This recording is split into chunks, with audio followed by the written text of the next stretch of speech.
Why are you saying uh-oh? I was just doing the ICQ song thing. Oh, weirdo. Such a weirdo. He's telling me uh-oh while I'm sitting here trying to go live. And he's like, uh-oh, things are wrong. I'm like, nothing's wrong. I was doing the ICQ sound. Now the camera's rolling. I can't do it. We're fine. Nothing's wrong. There we go. There we go. All right, nothing's wrong. We're not like Coy over here having issues. No, we have our issues at the beginning of the stream, not the end of the stream. That's true. Which, that was glorious. We'll get into that. I would love if we could like stay tuned and have like a black screen at the end here. And that you're... Oh, why do you I have the volume on mine. I'm going to quit before we even start. How do you mute? You close it off your phone is how you mute. No, that's good. I got it.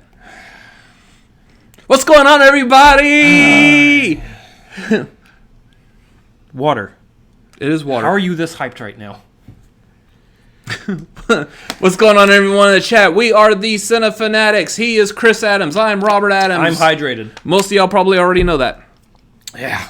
What is going on tonight? What is this? Tuesday the 7th. You don't know? We literally set a date for when we were doing a stream.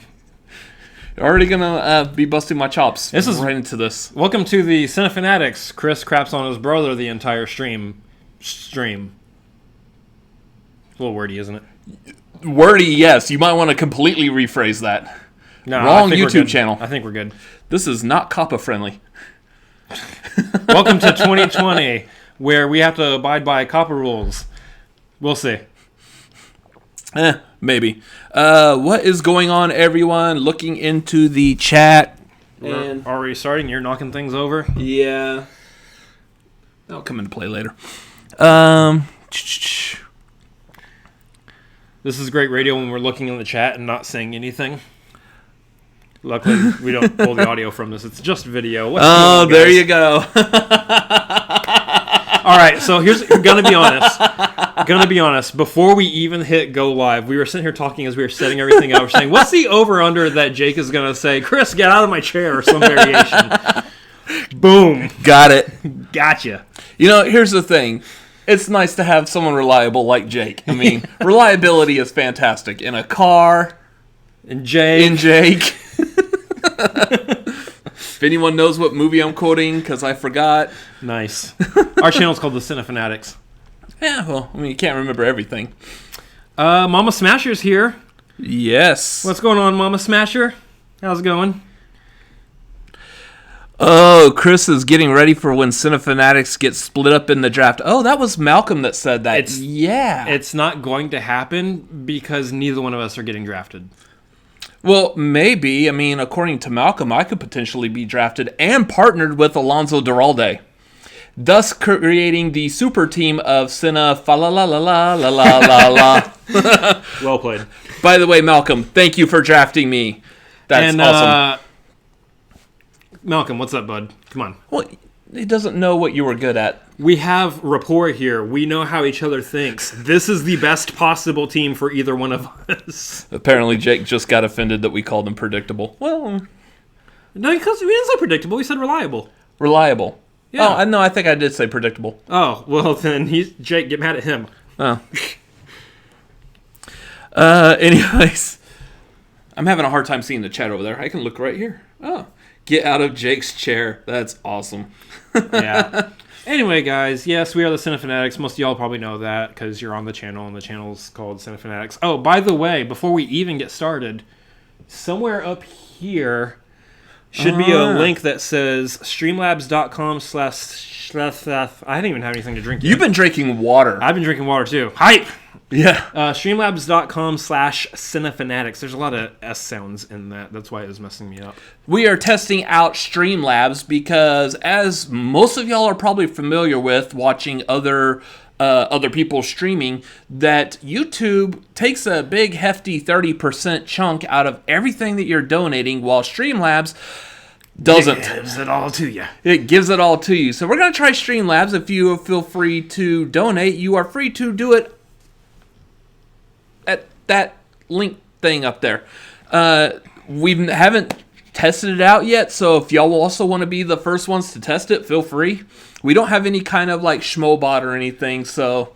The Cinefanatics. Oh, gosh, no. Yeah, no, don't try it. Why did we pick such a long name for the channel? It's not that long. That we really can't do anything with. Cinefanatics. Yes, I have to sound out my syllables by clapping. We're going to have a Cinebot. Yeah. Cinebot? Sounds like a Cinnabon roll. Yeah. You might have the China Sticks Army after you on that one. We don't talk about that here. The China Sticks Army. Is this where I can find the Cinema Fanatics? Yes, thank you, Lucas. This is where you can find the Cinema Fanatics. They're streaming after us, and they're doing a whole different show. Yeah, they're at the Alamo Draft House where they're not allowed to talk or anything during the movie at all. They're also not allowed within certain yards of certain movies. Addams Family Civil War. Yeah, probably. Look, Danny's in the chat. Hashtag Texas Forever. Hashtag Texas Forever. Absolutely. Yes. Yeehaw. Yeah. I sound so enthusiastic. I really like Texas Forever. Yeah. Well, like you're the only one who's actually born here, so you and your water. Drink water, y'all. Stay hydrated. Anyways, there's a lot to dive into tonight on this. We've got a nice hefty list of things that we want to talk about. And we have it written over there, so if you see us looking over there, we're just trying to keep ourselves on track. Especially because I have to look over my light. Yeah, and we get off track very easily, as we can already tell. So, how's everyone doing? Yeah, you guys are watching us. We're live in the chat. How's it going, y'all? Thank you so much for showing up tonight, guys, hanging out with us. We really, really appreciate all the support that you guys are constantly giving us and constantly saying on all your other channels, too. Yeah. Call to action. Crack open a Shiner Box and get busy. We actually are out of Shiner Box. Yeah, we finished those off already. Yeah, so I think a couple of things we want to dive into right off the bat. Of course, we want to get into maybe some news, entertainment industry type news type of thing. Yeah. Everyone has been talking about the breakup of Collider Video. It's been major hot button topic. It's gonna be one of those streams. Yeah. Here's the thing. That happened. Let's see what to say. Tuesday. It's still a few days ago. Yeah, it's still a few days ago that happened, and I think we're all still kind of feeling the shockwaves from that. About 5 days ago. So yeah, last Thursday. Yeah. So. Ish. I think for the most part, and I'm sorry if this is going to sound like a cop-out, but everybody who's pretty much been talking about this, I think have hit the nail on the head with this topic.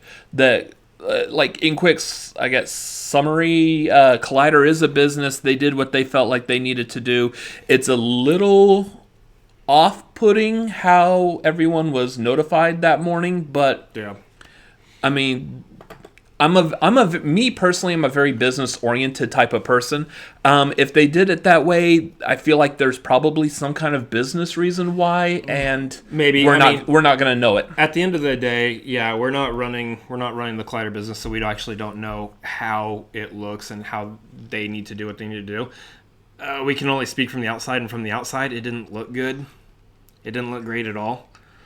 Felt kind of rough. I mean, we're sitting here watching everybody that we love who is working over there, who we've had interactions with many times, face to face. At this point, it's yo, that's rough. Why are you doing it that way? No send off episodes, no. Speaking on that, I think Campia really hit the nail on the head, mostly above everybody else. But yeah, so. The great thing about this, though, is that we are seeing... the not great thing, actually, is that this happened on the second day of the year. Happy New Year, no more job. Yeah. But the great thing is that we're seeing, the motivation and the inspiration behind everybody starting their own stuff, and I can get behind that all day. I love everybody, jumping on and just putting their own stuff out and being creative on their own that. That gets me going. And they did it, a lot of them did it almost pretty much immediately. Some of them even the same day. So we're talking about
the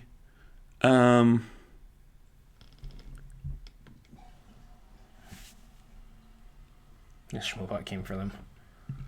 Oh, there we go. there's something right there. Are we good? Are we good?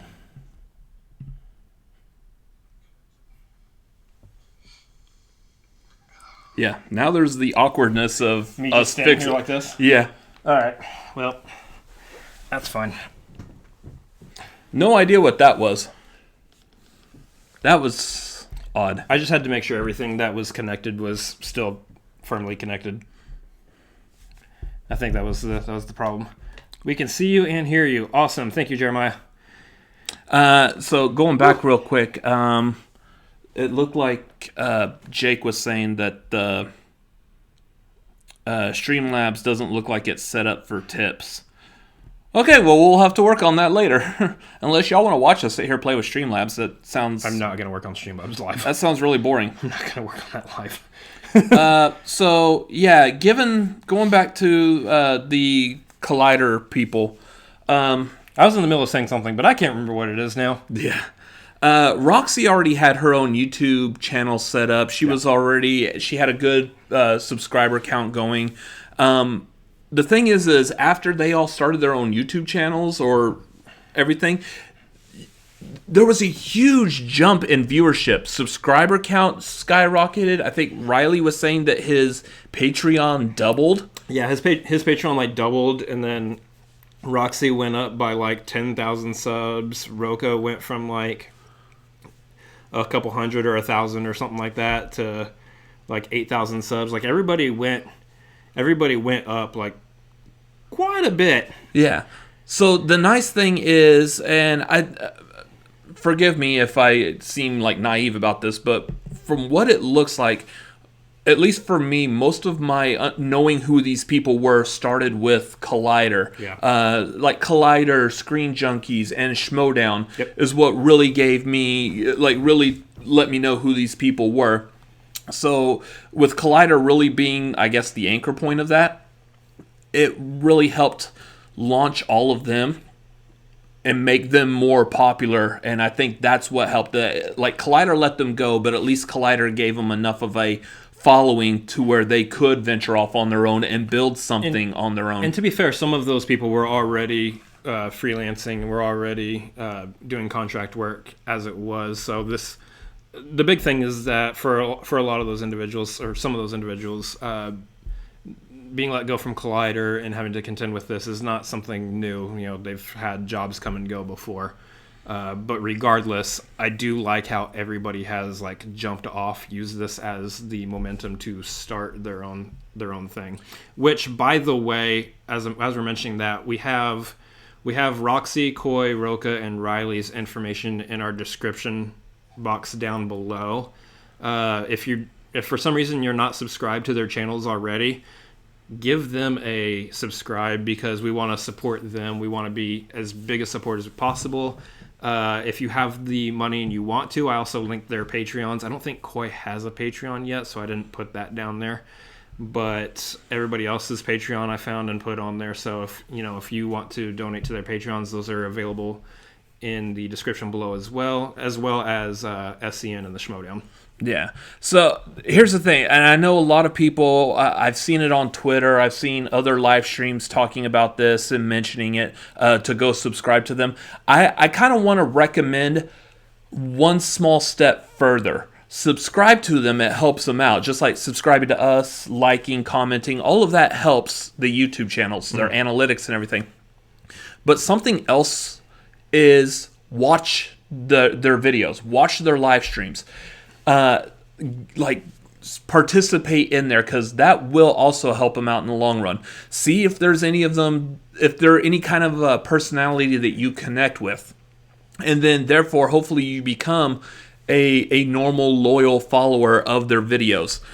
Subscribing is great, but like watching, view count ultimately at the end of the day is what matters on YouTube. Subscribers is just a way to help build a view count. Help bolster your view count for each one of your videos. Yeah. Because you're getting a dedicated fan base at that point. Yeah, typically I believe they said like 30% of your subscribers are pretty much going to watch you on a regular basis. So watch their videos, see which ones of them you connect with, and there might be some of them that you're not going to connect with. For example, Roka is a very strong sports person. We don't really follow sports. Love Roka. He's a great personality. I love hearing him talk about movies and Schmoedown and stuff like that. But when he's talking about sports, he's going to lose me because I'm not interested in sports. But you still watch his live streams. You still click on it. Hit the like button to subscribe. Hit the like button to subscribe. I'm on the YouTube train. You hit the like button to give them the support anyway. Yeah, that's really what it's about. You know, we were watching Koi the other night. And on the flip side, Koi. The great thing about Koi is that, and it's kind of almost the same with me. Like I love Koi. I love his personality. He's so positive all the time. But I'm not a big comic book reader. I haven't really bought comic books ever. But I do know all the characters. I follow like all the stuff. I mean, at least Marvel anyway. So I know a lot about that stuff. I don't buy them, but I still like tuning into Koi's live stream because it's Koi. Yeah. Koi talks about comics, movies, Schmoedown, all of that. Yeah, I really like his live stream. So like I said, some of them might do stuff you don't like. Some of them might have like really good information. I know Roxy's live stream right after the announcement of Collider was a fantastic watch. And then some of them might have quite possibly one of the most glorious endings to a live stream video of all time. Koi Jandro. Yeah, we were sitting there in the chat. There's like 20 to 25 people sitting in this chat after his live stream ended. It's a black screen, the little wheel is spinning. And we're all sitting here just making jokes the entire time. And that was some of the most glorious jokes ever. And then he got back on and was like, all right, well, I can't seem to close this live stream now, so let's do another 10 minutes. We're like, it's the MCU post-credit scene. Yeah, I immediately thought, oh, that's a post-credit scene. That's awesome. Yeah, that was absolutely hilarious. I hope that doesn't happen to us. Yeah. Well, I mean, if nothing else, we'll just close the computer and just physically turn off the camera. Can't live stream at all if the camera is off. Well, that's... We say that. His camera was off, too. Yeah. So, anyway, yeah. We just wanted to mention a lot of that stuff off the top just because we want to be a big support to the personalities that we love that we've met through Schmoedown, through Collider, through Screen Junkies, all that kind of stuff. So, let me, real quick, let's look here. Jake said Ken had a Patreon, too. I'll be honest, I forgot to grab everybody else other than just those four. Yeah, those four have been like pretty major since the breakup. Yeah, the split. They've been very vocal. The snap. Yeah. There's a lot more. So we're gonna have to look more into it and see make sure we're subscribed. Everybody else who has stuff too. I mean, Ken has the Force Center podcast. He's doing he was doing the afternoons with Josh, and when Josh is gone, he's doing it with Amanda. So there's that. I mean, he's got his Patreon. He's got the book. You can buy his Why We Love Star Wars. I know Emma's got that Ko-fi or coffee thing that you can donate to her on. She's got a bunch of stuff. You're gonna see Emma pop up everywhere too. Everybody. The only one I haven't heard from, I don't know if you guys have or not. I know Koi's mentioned her, but I haven't heard if Amy Dallon's got anything going on. I think Ace is doing that podcast with RB3, so everyone's got their stuff. They're still working on other things, but there's definitely places to follow, subscribe, and support everybody. Yeah. So it looked like I guess the Streamlabs isn't quite working. So, yeah, we're going to play with that. So, feel free to use the Super Chat still if you would like. Super Chat is still available, like the one Jake just used. That's a prime example of how Super Chat works. Salute to Jeremiah Morris joining the stream, the biggest Bears fan ever. Is that a sports reference? Sports. Because I don't understand what Bears are. That's a reference to Saturday Night Live. Stop Bears. Stop Bears. Yeah. I know they're an animal. Yeah. I didn't know Jeremiah Morris was a big fan of the animal of the bear. Yeah. So, all of those are available, I guess, to choose from in Awkwardness. Huh? I don't know. It's been a long day. You haven't had enough to drink, actually. No.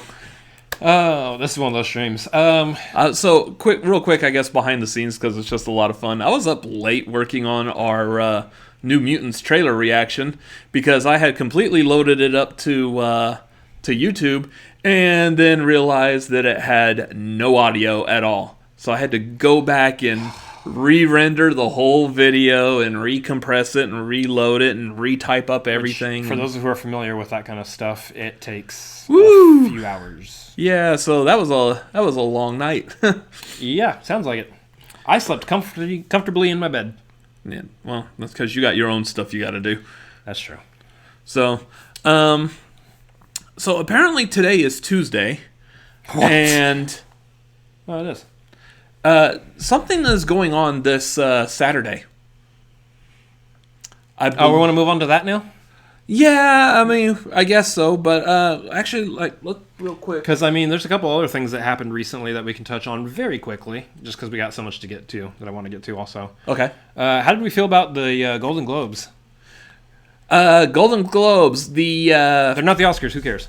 yeah, the monologue at the beginning by Ricky Gervais was, whew, Yeah. that was fun. Honestly, we weren't watching the Golden Globes. We were watching Jojo Rabbit, right?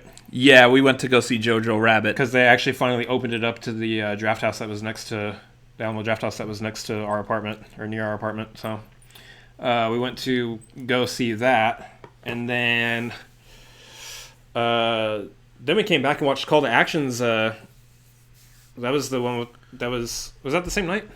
No. No. Oh No. Yeah, it was. They were streaming. They were streaming just Last the regular Call to Action podcast. Yeah. The Call to Action live. They were streaming that while we were in the Jojo Rabbit, so we only caught like the last half hour of that or something like that. Yeah. But yeah, I mean that's what we were. So we weren't watching the Golden Globes. All I really did was I went back and I watched Ricky Gervais's monologue. Woo! Yeah. Woo, that was fun. The thing I think I loved the most out of the entire Golden Globes is how Tom Hanks's face is going to be a massive major meme. It's already for like the next couple of months. Like we're going to see his face on everything. Yeah. So it's we're already seeing it all over the place. I've already seen it a few times on Twitter. Like that's hilarious. But yeah, do we remember who the winners are on any of these things? I know Tarantino won the best screenplay and thanked himself. It was going to be hard to forget.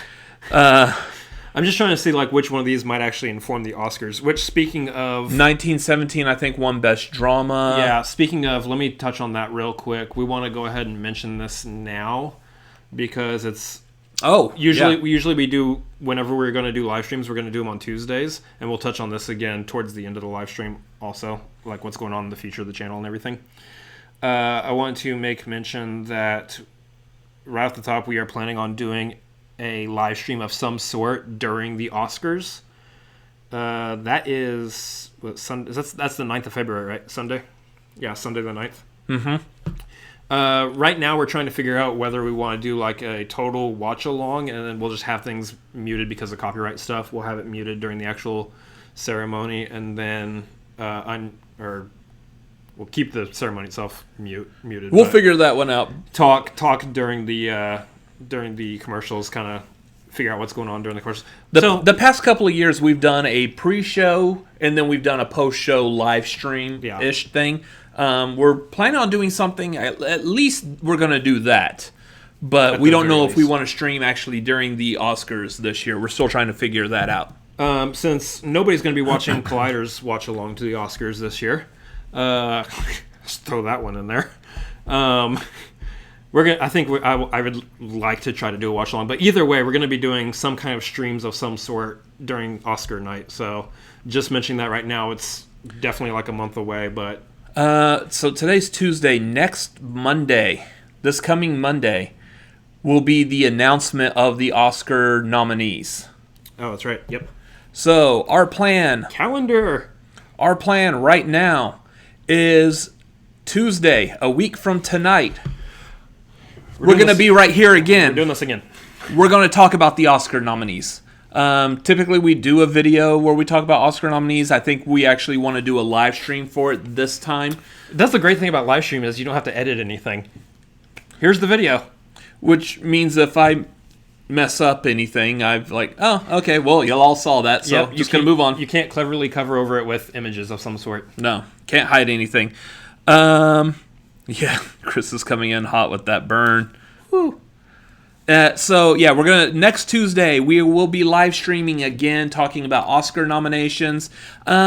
And I guess the idea is also, we're not certain, we know that the awards draft is not going to be live streamed. It's not at all. They just confirmed that today on SCN. So they're going to post it onto YouTube whenever, I guess, they get the video edited and everything. Next couple days after. We don't know if that will be available come Tuesday when we do the live stream. I would assume it is, but we can't be too sure. So I don't know if we're going to be able to talk about Oscar nominations and the awards draft all in one episode. That might be a pretty beefy episode. So what we're planning on right now is next Tuesday is Oscar nominations. The Tuesday after that, the 21st, we will be talking about the awards draft. And I believe that's right before New York. Yeah, the New York live event. Yeah, because New York is on the 25th. To kick off the season. So that's we're going back to back on live streams coming up. Got a lot planned, so we definitely want to encourage everybody who loves us to come back. Please. Jake is trying to make these monkey fighters, mama fools, mother fathers. Ooh, that was close. I know. I had to stop myself for a second. There's monkey fighting snakes on this Monday to Friday plane. My heart skipped a beat. Yippee-ki-yay, Mr. Falcon. Yeah. Those are some of my favorites. Yeah. Anytime they try to cover swearing on like network TV is hilarious. Yes. Anyway, that's what we got coming up. Speaking of awards draft, I think we can just go ahead and move on to this. I don't really want to talk about movie news right now. Christian Bale is going to be in Thor 4, apparently. Boom, covered it. Yeah. Christian Bale for Better Ray Bill? Better Ray Bale. Christian Bale for Better Ray Bill. Wow, that's going to be hard to say. Get a beer. Would you get a beer and get drunk already? Yeah. You're not entertaining sober. Anyway, covered that. So let's go ahead and move on to the fun events that are happening, I think, this weekend. We've already mentioned the awards draft is happening on Saturday. Draft. We can stop playing coy. Jandro. Okay, I'll get some alcohol here in a minute. So yeah, the awards draft is coming up. There's a lot of awards this time. There's a lot of fun awards. Oh yeah, sorry. So I know we've seen like a lot of other channels going through like talking about individual awards and who won what, this, that, and the other. Here's the thing. Honestly, I kind of forgot who I voted for on a lot of them. Oh yeah, on which ones? Yeah, I mean, I know that whoever I voted for, I hope wins. I voted for Only Stupid Answers versus The Family for Match of the Year, which is weird because that wasn't one of the choices. Yeah, there's a pretty fat chance that's not going to make it. But it's a big event for us in our heart, so. Yeah. So I know a lot of people are wanting to know, like, possibly what was our opinion of the after show podcast, because we might have a particular bone to pick. No, we don't have any bones to pick, so you can shut your face and I'll cover this. We love everybody who was nominated for that award. We love everybody who was nominated for that award. Everybody who got up there deserves it because they've all put in hard work on their channels, have done some great work. So it's no big deal that the name Cinefanatics is not in the running for that, or Cinefanatics, whichever you prefer. Yeah. It's absolutely okay. We're completely fine. We're fine. We're fine. We're fine. We're good. Fine. Anyways. Yeah, no. I'm actually really proud of everybody who's in there because everybody deserves it. I do know for a fact that JTH was also definitely snubbed. They really should just expand that category like the Oscars expanded the Best Picture. so that everybody can be nominated. Yeah, because here's the thing. This coming year, I'm expecting to I want to see some massive growth in the after show podcast community. Yeah, I want to see it be a fight to get into the nominations. Yeah, I mean, granted, I guess they only nominate, 5? I guess it was. Yeah, they only nominate 5. For some reason, I wasn't counting, and so whatever. I mean, you have some up-and-comers. You got New British Empires out there. They're up-and-coming. You've got, I know Andrew DeMolanta just started his podcast with it. I believe it was with his wife, so they're doing Schmoedown content as well, so there's going to be a lot of stuff out there. I mean, you still even have like others who weren't mentioned at all. Like Janine is doing her Machine Mondays. Yeah, I've seen a couple of people posting like on the Schmoedown page, like, "Hey, what does everyone think about doing maybe this over here?" I know someone was asking about possibly doing like a Schmoedown blog type of thing. It looked like someone was working on creating like a go-to, like an overall Schmoedown, go to this website to get answers on everything, not just like a wiki, because there is like the Collider wiki page that talks about Schmoedown and everything, but like an actual, like, go here's all the after show reactors and everything if you want to follow them, here's this over here, like it's a like one-stop shop for anything even slightly remotely Schmoedown related. That sounds fantastic. I know one person was talking about it, and I believe I saw John Mariano was working on that as well. So that's a good guy right there. I like him. Yeah, he's a good man. Garth says that he thinks the votes were split between Cinefanatics and Cinefanatics. Here's the thing about that. There's a possibility that people didn't vote for Cinefanatics because they didn't know what Cinema Fanatics was. I don't know, maybe. But I give Christian the benefit of the doubt in knowing that he's a smart guy and that when tallying the votes, he was counting. He would know to be able to put both of them together. Yeah. So then the question I know comes down to... So, since obviously we can't vote for ourselves, who did we actually vote for? Which after show reactors did we vote for? And I think our official answer to this is going to be, we think it's more respectful not to say. Yeah, we can't really say who we actually voted for because there's all sorts of after show podcasts. Someone might get their feelings hurt. And I mean, I know it might be kind of a cop-out. I don't want to necessarily say who we voted for, but I just don't feel like we should dive into that because I don't feel like it just wouldn't be right to do that at all. It's not right to do that to people, and I was thirsty. This is good timing on this. Yeah. Anyway, so again, I don't want to dwell on this too much because everyone did very well, and I don't feel like we need to harp on this. Well, I'm okay. I just went down the wrong pipe. Wait, why are we drinking White Claws? Why'd it go down the wrong pipe? I know how to drink things. I don't want a White Claw. What else do I got? I got this little Jameson.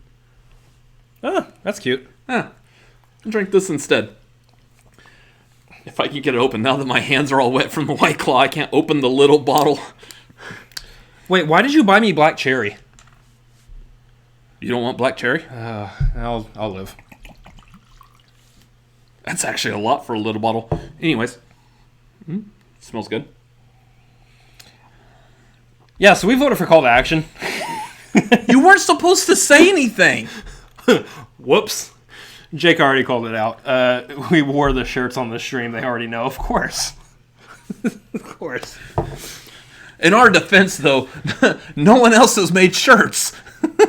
I don't think. Has anyone else made shirts? You know, you should probably find that out before you open your mouth. Yeah, well, okay. That being said, we absolutely are in big support of everybody. Again, like I mentioned earlier, everybody worked hard. Everybody deserves to be in there. I'm saying that because... Malcolm is in the chat, and we love Take 3 also. And Malcolm does a great job. Kristen does a great job. Matt does a great job. Did you know Malcolm drafted me on his team? Dude, Malcolm drafted you on his team. Yeah. He didn't draft me, though, so why am I saying the nice things? That's awesome. Anyway, so yes, the the awards draft. We are absolutely looking forward to this. This is actually not bad. Yeah, these actually are for your White Claw and Jameson fun. Thank you, Kelsey. I will drink the White Claw for that as well. Cheers to that. You do realize that I'm pretty much like double fisting a White Claw and Jameson over here. My hands are property of call to action at this point. I would never do that. That sounds like a mistake. Wonder if I could... Yeah, go ahead. Do it. No. That just sounds kind of gross. It's a good way to ruin some Jameson, too. Yeah. Paul would hate me. Paul wouldn't hate you. He would just be very disappointed. He'd be highly He would quote disappointed. RB3. Disrespectful. Yeah. Disrespectful.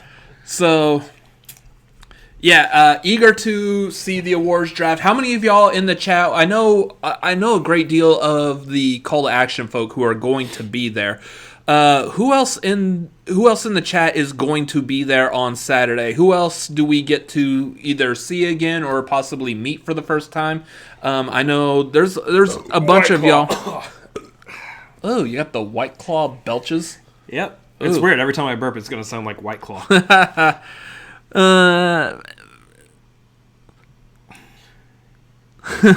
Will you guys do me a favor, Robert and Chris? Tell Ben at the awards, go Oyama. Ooh. I mean, I'll try. I'm not going to pull a Yoda. There's no do or do not. There is no try thing. This is I'll try. We'll see. Someone needs to send a box of White Claw to New Zealand so I can try it. I can never find it anywhere. I don't know if we can send alcohol across international borders like that. I know you're not allowed to bring alcohol across state lines. We can try to strap it to our backs and swim. So, I'm not going to dive fully into the story for reasons, but I was stationed in Oklahoma City when I was in the Air Force, and I would come home on leave to Austin, Texas, and there's a huge difference between, say, Bud Light, which was my beer of choice back when I was 21, Bud Light in Oklahoma compared to Bud Light in Texas. Oklahoma was like 2.3% alcohol. Texas, 5.2.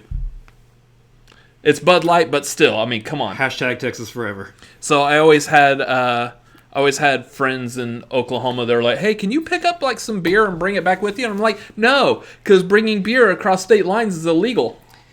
Oklahoma is Texas's hat anyway, so who cares? Can't ship it to Utah either. Like Utah, like the entire state is dry. We have dry counties here and there in Texas. Well, Utah, dry. I think we all know why. Yeah. I'm not going to get into that. Yeah, let's not. So other things fun with the awards draft, more so the draft than the awards, is I don't think we've actually really talked about it a whole lot on the stream, the fact that we are in the draft. I mean, we've already touched on it tonight, but dude, we're going to get to compete, hopefully. I don't know if we're going to, right off the bat, if we're going to get to compete with any one specific manager. But Kaiser, we're available. Yeah, Kaiser's not watching this. At the very least, though. Someone send this to Kaiser. Yes. At the very least, though. Tyler, send us over to Kaiser. You've got the connections through the dungeon page, right? We do too. We're moderators on that. Oh, that's right. We're moderators on the dungeon We page. could do that, too. So, here's the thing. Like, I know we would have the support of the Action Army if we were drafted to... Did you know this is made pure? Nice. I don't know what that means. I don't know. I feel okay drinking it, though.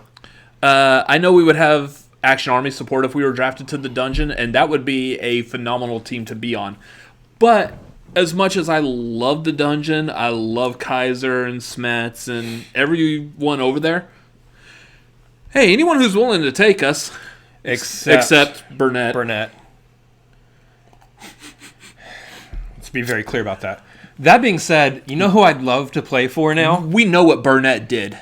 We know what he did to Guy and McWeeny. Yeah, sorry. Yeah. I can't wait to see what Guy is going to do to Burnett in New York. Oh, he's going to cream him. Oh, it's going to be glorious. And Guy beat Merle. yeah. Let's be honest about what's going to happen to Burnett. Yeah, so This is going to be glorious. I can't wait to see it. And Andrew Guy has the full support of the Cinefanatics. Guy's going to break Burnett's bones just from trivia, not from actually anything physical. Although he might do something physical. I know. Let's put Burnett through a table, maybe. I don't know. Probably not. We'll have to wait till Houston again. That would probably actually hurt him. Yeah. Plus, I don't want to mess up that glorious jacket of his. Yeah. Say what you will about the man, but that jacket is awesome. Anyways, boo, Burnett, yeah. Yeah, Jack. He also burned the Finstock mask. Exactly. Yeah. You can't burn such an iconic piece of Schmoedown history like that and get away with it. Kelsey, Guy is going to kick his patootie. Can we say patootie on our channel? Kelsey's an honorary Cinefanatic for that. Oh, okay. We said patootie, Jake. Took us. Took us. Keister. You went. Wow, you're going like Jewish with this. That's about as far as I'm going to take that joke. So anyway, you know who I would love to be drafted by at this point? Anyone? Kate. Kate. Oh, the den. Yes. Guess what? Kate's in the draft. She's a manager drafting. Now, sad to see Emma go. Oh yeah. Because Emma went heel and then just up and left. Which is quite possibly the best heel move ever. Yeah, I want to say I saw Dylan say that or something like that. I saw somebody say that, like, that's the biggest heel move, to start going heel and then actually just leave. Yeah. all of y'all will bend to my will. See ya.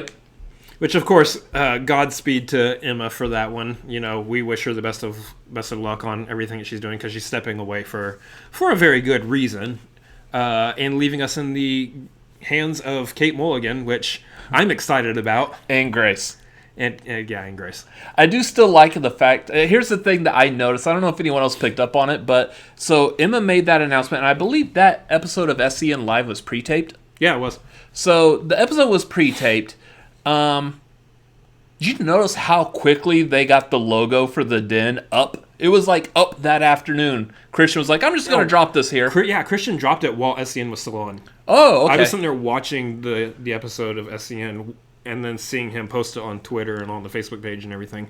So he got it up there while it was going. So they knew, they had some hindsight to know this was going to happen. Yeah, if you actually go back and watch the SCN, like Christian was saying in that, he's like, I'm going to drop the name and the logo today, so you guys stay tuned to the Facebook page.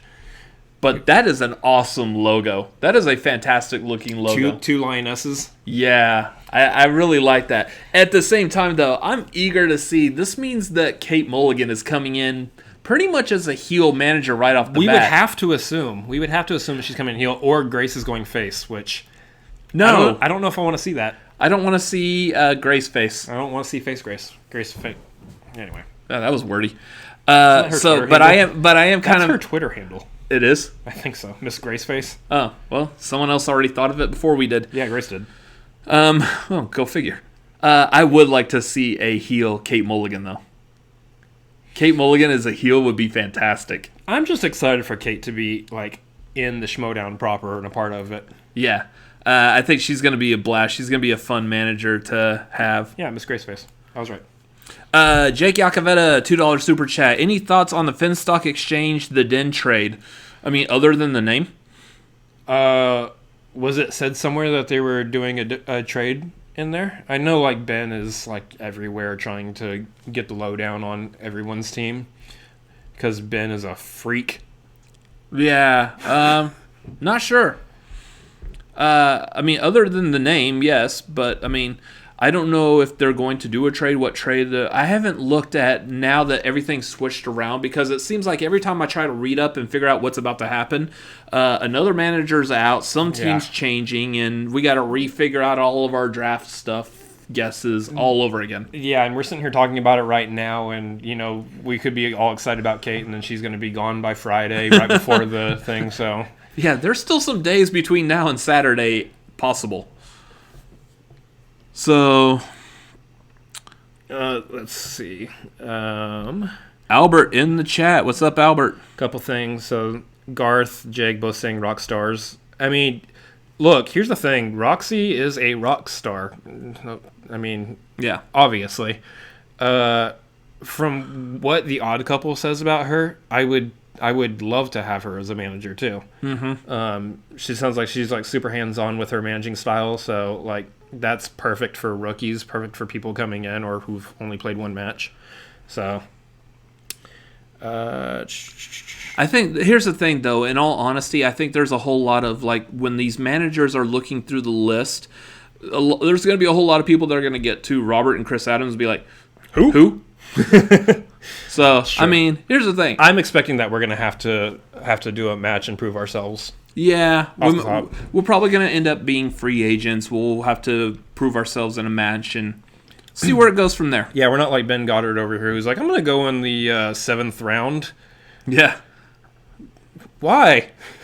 Because you're on SCN? I like Ben. I'm throwing this out there, but I actually really like Ben Goddard. He's a cool guy. Oh, that's something I didn't think of that Malcolm is pointing out. Emma leaving means that Dagnito can only steal from Kaiser. So is that true, or does Emma's the steal now move over to Kate Mulligan? Yeah, but where do they end up in the 5th round? Because I think based on the 5th round, now Kaiser did trade his spot with Burnett, so like for the 1st and 2nd. So I don't know if I think that whole thing is nullified at this point anyway. Possibly. Not exactly sure what that means. Yeah, because I don't know if there's anybody who's actually in the 5th round picking before Dagnino anyway. So why would he want to trade his pick spot if he's before, say, both Emma and Kaiser at that point? Granted, I don't know if the picks trade with Kaiser and Burnett was supposed to be for the 2 rounds or if it's supposed to be for the entire draft. I think it's supposed to be for the entire draft.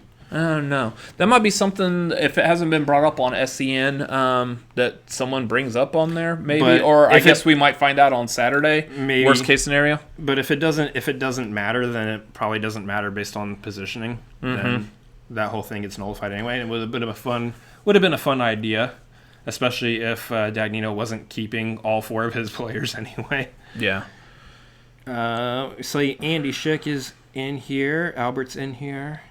Andy Schick just dropped a $10 super chat. Andy Schick just dropped a $10 super chat. I saw on SCN that Kevin Smets was in the audience in the Mara Inman match. I watched and saw him. Was it you two who were sitting behind him? No, not for that one. It was not, because I have not seen that. What was the Mara? Was there a Mara? Yeah, there was a Mara Inman match. That's where she got the belt. Duh. So, yeah. Finish your alcohol. Yeah, we're good at movie trivia, not probably so much of remembering Schmoedown stuff. Yeah, which we need to get good at since they're releasing all the questions back into... Well, no, yeah, movie trivia, like, I'll watch the questions, but... Either way, no, the only live events that we have been to have been Houston and Spectacular, so possibly planning on being at all the LA events this next year. Yeah. We are definitely going to Free For All. Yes. As of right now, we will definitely be at the Free For All. That's all I'm going to say about the Free For All right now. Oh yeah. That's about it on that one.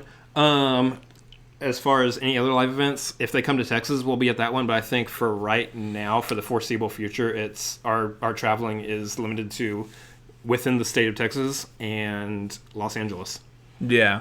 If there's any other live events that haven't really been announced yet that come close to Texas, we might make the journey out there. We'll have to see when that time comes around. But so I want to get into the main reason now that we're about 50 minutes into this. Oh, good Lord! I want to get into the. So this is like SCN where you fart around for the first hour and then you actually get into the main topic in the second hour. You can't say fart on this channel. Fart. Hope no one was wearing headphones there. Yeah, because everyone just heard a loud fart. Here's the thing. On our shows here on this channel, we do fart talks. Not so much. I'm not a huge fart humor type of person. We'll talk about movie news and we'll make fart jokes. Yeah. That's all I'm going to say about that. We do that here on this channel. That was bad timing for me to He doesn't know what I'm getting my at. legs. Yeah, no, I get it. Yeah. Anyway, professional celebrity interviews and fart jokes. Yeah, we do we do. Yeah, I wish we could do professional celebrity interviews. That'd be awesome. Yeah, that'll be later. Party at the Fart Tower. Yes, it is, Malcolm, because we're on the 3rd floor of our apartment. So therefore, I consider that a tower. That's a Thrawn reference right there. Yes, it is. Thrawn 2K5. So let's jump into the main reason why everybody clicked on this video. They wanted to hear our specific picks. They clicked on it because of us. Well, and our specific picks for the... Because people love us. Yay. I love being loved. That's awesome. I love you guys. Real quick, Jake. Christian said the Finstock Exchange offered a trade and was waiting to hear back from the Den about it, and RMB Kaiser is only 2 rounds. Okay. So, offered a trade and is waiting to hear from the Den about it. That I must have missed. Was that in the same SCN episode? Because I definitely missed that. I think I was just too excited over the idea of Kate being in there. But that's interesting. Is that the... Because I do know that they were talking about saying that Bateman needs to chill on the talking between teams, that it needs to be Dagnino who does all the talks. Well, that, and like I kind of get the idea of doing this like behind the scenes, and I don't want to mess with that right now. I'll do it later. What are you doing? I'll talk about it in a little bit. Like, I get the idea, the mystique of doing this behind the scenes, but at the same time, save all this stuff for, like, live in front of the audience. It's going to be cool. Yeah, at the draft, or if you do, like, cutscenes and stuff. If nothing else, just be, at the actual draft, like, okay, before we get started, here's what's about to happen. This is moving over here, and this is going over here, and this chess piece moves here, and checkmate. Oh, that's right. Okay, yeah, it was Winston who was talking about that. Winston was talking about how Ben was trying to chat around with all the different managers and everything. This is Winston is a snitch. Snitches get stitches. He drip drip. Takashi 6'9" to everyone. Oh, okay. That's right. I'm up on time for a White Claw sip. I gotta be honest, that's not that bad. This actually is pretty good. I understand why they drink these now. I got the grapefruit one, and this is actually pretty good. I'm really enjoying this. So it was on Facebook right before you streamed. Oh, well, that would be why, because we're all like panicking, like we're about to be on camera. Yeah, we're busy setting this whole thing up and trying to get Streamlabs to work, and Streamlabs obviously doesn't work. So thank you, Streamlabs. Anyway. So the main topic of this video is our top 10s. In case you weren't aware, we cover a multitude of things on this channel beyond just the Schmoedown. We are first and foremost a movie content channel. We talk about movie stuff. We do trailer reactions. We do reviews. Pretty much all of y'all really know about that already, but just saying it for all those who may watch this video who don't. That is what we started the channel on, the foundation we built this channel on. Also, on top of that, we are also doing Schmoedown stuff too because we just love the Schmoedown. But the first and foremost thing is movies, so we talk about movie stuff here. And so therefore, we need to talk about, it's been the end of a year, we're at the start of another one. Let's seal up that year with a couple of lists. Yep. And move on to the next one. Looks like Jeremiah's leaving. Jeremiah, if you're leaving, thank you for coming, sir. I know you weren't planning on it, but you still showed up anyway, and we really appreciate that. So, thanks for hanging out. We'll catch you later, man. Later. So, as of the year 2019, what was our top 10 of it? Our top 10 of it. Our top 10 of the 2019. What was our top 10 of it? I must drink a White Claw. Offending somebody. I'm going to open up Letterboxd, which mine I don't think is really set up for a lot of people right now. But so I will go ahead and mention that as of right now. Apparently, we've been running a movie YouTube channel for about almost 2 years. We just now discovered Letterboxd. Yeah, nobody told us about this. Yeah, I don't know. Why didn't y'all email us? Message us. Say, hey, get your butts on Letterboxd. It's a nice way to catalog your movies and everything. Dylan.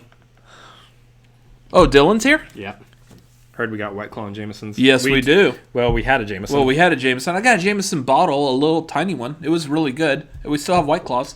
So, that would do nothing for Paul. I was gonna do some poutine actually, but Yeah. Didn't have I time figured to make the poutine. I figured it would be kind of a mess, and no one wants to sit here and like hear us like, yes, I really like this movie. I don't even want to hear that. Please stop. Jeez. I'm not even eating anything, and you don't want to hear it. That's rough. So, so we started Letterboxd accounts. You're still working on yours. I've gone pretty far with mine. I think I've spent like the past like week or so listening to everybody else's live stream and participating in that while working on Letterboxd. I made it through this decade. I've already gone through like the 1930s, 20s. I think mine is almost pretty full with everything that I have seen, but I know there's still a lot of movies in there that I know for a fact, having started this, even just this decade, I run a channel called Cinefanatics. Guess what? I'm going to be honest. I haven't watched nearly enough movies for me to feel comfortable about that. That's the downside of that, is it's kind of like bringing to the forefront. Yeah, there's a lot of movies out there that I should have seen that I have not yet. Yeah. I'm not going to disclose which of those movies those are, but let's just say I'm going to try to remedy some of that this year. That's one of the 2020 goals, is to bolster that movie count up a little bit and earn that name Cinefanatic. And I think like with mine, it's like put to the forefront like movies that I should have seen by now. Look, we got them talking about poutine. I know, it always happens. Poutine's fantastic. These chats always go back to poutine. Yeah. There's a lot of movies I should have seen by now that I haven't seen. Yep. And if you go through my Letterboxd, there's some controversial stuff in there. Substitute stuff with another word that sounds even more harsher that I'm not going to say on our channel. But stuff. Mess. Yeah. Poopy. Here's the thing. He's still working on his. Yeah. You can follow me on Letterboxd. I am at Robert Adams MLP. Again, Method Living Production, not My Little Pony. Follow me on Letterboxd. See what I've seen. See what I haven't seen.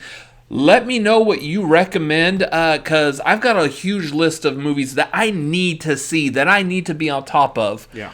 And I want some direction. I want someone to sit there and say, like, right off the bat, look, you haven't seen this. This movie on your list needs to be, like, one of the first and foremost you get on. Yep. Come hang out. Follow me on there. I'm welcoming all opinions, recommendations. I think people can follow me on there. There's just nothing for you to see yet. Well, first of all, they don't know your name, but you can probably figure it out. You probably already know it. It's the same as almost everything else. Yeah. The other thing is so we're about to jump into our list here of the top 10 of 2019, of the 2010s and the 2020s or so. My lists of these are already up on Letterboxd. I haven't made them public yet, but I've already got the list created. So as soon as I get away here, that's what I was trying to do on my phone a little while ago, and I couldn't figure out how to do it on my phone. So as soon as I'm able to break away... Dang it, Kelsey, I said I'm not ready yet. What did she say? I just got the email saying that she's following me now. Oh, that's awesome. Look, interactive TV, Jack, it's the Wave of the future. Speed, 1994. You let people figure that out. Hey, I just wanted to show that we're studying, we're on top of it. I've seen Speed like dozens of times, though. Mm-hmm. Should have been watching other movies, but I watched Speed a dozen times. It is a good movie. It's completely wrong physics-wise, but it's a good movie. You're never going to see a action movie like Speed ever again. Probably. I don't know. It might cycle back to the genre. Late to the party. Dang the time zones. It's 9:30 p.m. for us. Yeah. Central. Yeah. You guys are Mountain? Which let's see, they're Arizona. Yeah, that's Mountain. Yeah. Anyway, regardless, you're showing up just in time for our actual lists, so you missed all the shenanigans that we did before. So we want to thank Late to the Party for showing up. It wasn't anything important anyways. It wasn't. You guys are legends. We were talking about the reactor stuff earlier. Yeah. We know we said these things to your faces, but you guys are the legends that started the path for all of us who do reactions. So it's an honor to have you guys in our chat. Yeah. So top 10 of 2019. You ready to break into this? Yeah, I want to throw through my honorable mentions real quick on this. Oh, I didn't even create that. Yeah, you probably got some of the same ones as I do. Oh, actually, I could probably pull some out real quick. I honorable mentioned Captain Marvel, Uncut Gems, Once Upon a Time in Hollywood, Spider-Man: Far From Home, and Detective Pikachu. A couple of those I want to touch on real quick. Detective Pikachu was in my top 10 list, but I had to be really hard on myself. The reason it's in my honorable mentions is because I grew up with Pokemon. Because you're a massive Pokemon lover. And I thought they got it right. I know some people don't, but I thought they got it right, and I think it's the best video game-based movie so far. Here's the thing. He is of the proper age growing up on Pokemon. I am not. I was already too old for Pokemon. I did take him when he was a kid to go see Pokemon, the first movie, which I enjoyed. It was a good movie. I was like 10. Yeah, something like that. But I feel like I have to agree. Pokemon or Detective Pikachu was one of the best video game movies ever made. It's the best video game movie ever made right now. Now. I still have some childhood nostalgia over Mortal Kombat. No, you're wrong. Okay. Anyway, that's why I was wanting to put it on my top 10, but I am, as somebody who wants to be an aficionado of sorts on movies, I have to be hard on myself and understand that the reason that it's up there is purely nostalgia glasses. Oh, look, you got Spence talking about Pokemon in the chat also. Yeah. Y'all should have a Pokemon fight it out. I would love to. I can't. Moving on. I would say my honorable mentions. Did you just start at like 15 with your honorable mentions roughly?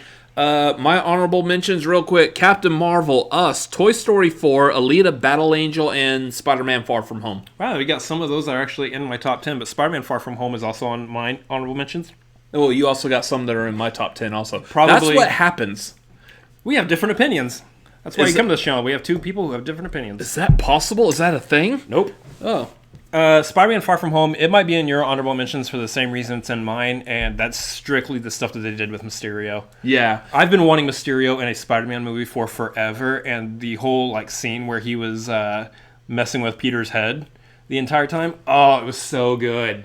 Yeah, if y'all are familiar with the comics or even I believe the cartoon from the 90s did a really good job of Mysterio creating that special effects world that just messes with Spider-Man's head. They did that in the movie, and that's what we were really hoping they were going to do.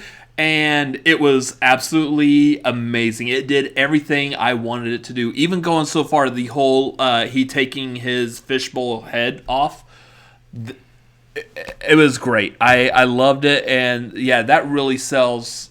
The whole movie could have been crap. The whole movie could have been a recall of Arnold Schwarzenegger doing Mr. Freeze from Batman Forever and all of his ice puns, and then it cuts for a moment and shows that Mysterio scene. Let's get some ice. And I probably still, yeah, that's close. That's pushing it. And I probably still would have rated that high if that was in there. So real quick, we missed it. Paul is here. Paul Denuzio's here. You missed it, Paul. He already went through an entire bottle of Jameson. I mean, now granted, the bottle's wee high. That's a snack to Paul. Yeah, that's a midnight snack to Paul. This to Paul is, I'm thinking about drinking a Jameson. I would like to have the flavor of Jameson on my tongue real quick. Anyway, yeah, so the whole movie could have been terrible, but that Mysterio scene would have kept the Spider-Man Far From Home into the honorable mentions there. Do we want to do this one by one? I go 10, you go 10, or do you want to do 10 through 6? And then you do 10 through 6? Okay. Things you should have discussed before you turned on the camera. So I'll give my 10 through 6 real quick. Number 10 is Us. Now, here's the great thing about that is I'm not a horror movie fan. So for a horror movie to make it onto my top 10 is a huge deal. It doesn't hurt the fact that you went to the world premiere at South by Southwest either. That doesn't hurt either. It was just the most opportune setting to view that movie for the first time. Kelsey called it a large sip. Yeah. Little sippy cup of Jameson there. I loved Us. The performances by Lupita in that movie, Winston Duke, everybody just did fantastic. It really It really nailed the. It wasn't so much horror for me as much as it was like a psychological thriller of sorts. But yeah, it's for being a horror movie and making it my top 10. That should say something about it. Number 9 for me was Knives Out. Just a great whodunit. Yeah. Honestly. The last whodunit I saw before that was Murder on the Orient Express, so I had a bad taste in my mouth on whodunits because I hated that movie. I was falling asleep during it. That's what I felt about it. Yeah, that one, it didn't keep the energy up as far as a whodunit goes. Yeah. So, but yeah, no, Knives Out did. The characters on that movie are what really like brought it to life. There was a lot of good character work in that. Number 8 for me was actually kind of a surprise. This movie was not supposed to come out this year. I think it was supposed to come out last year. New Mutants?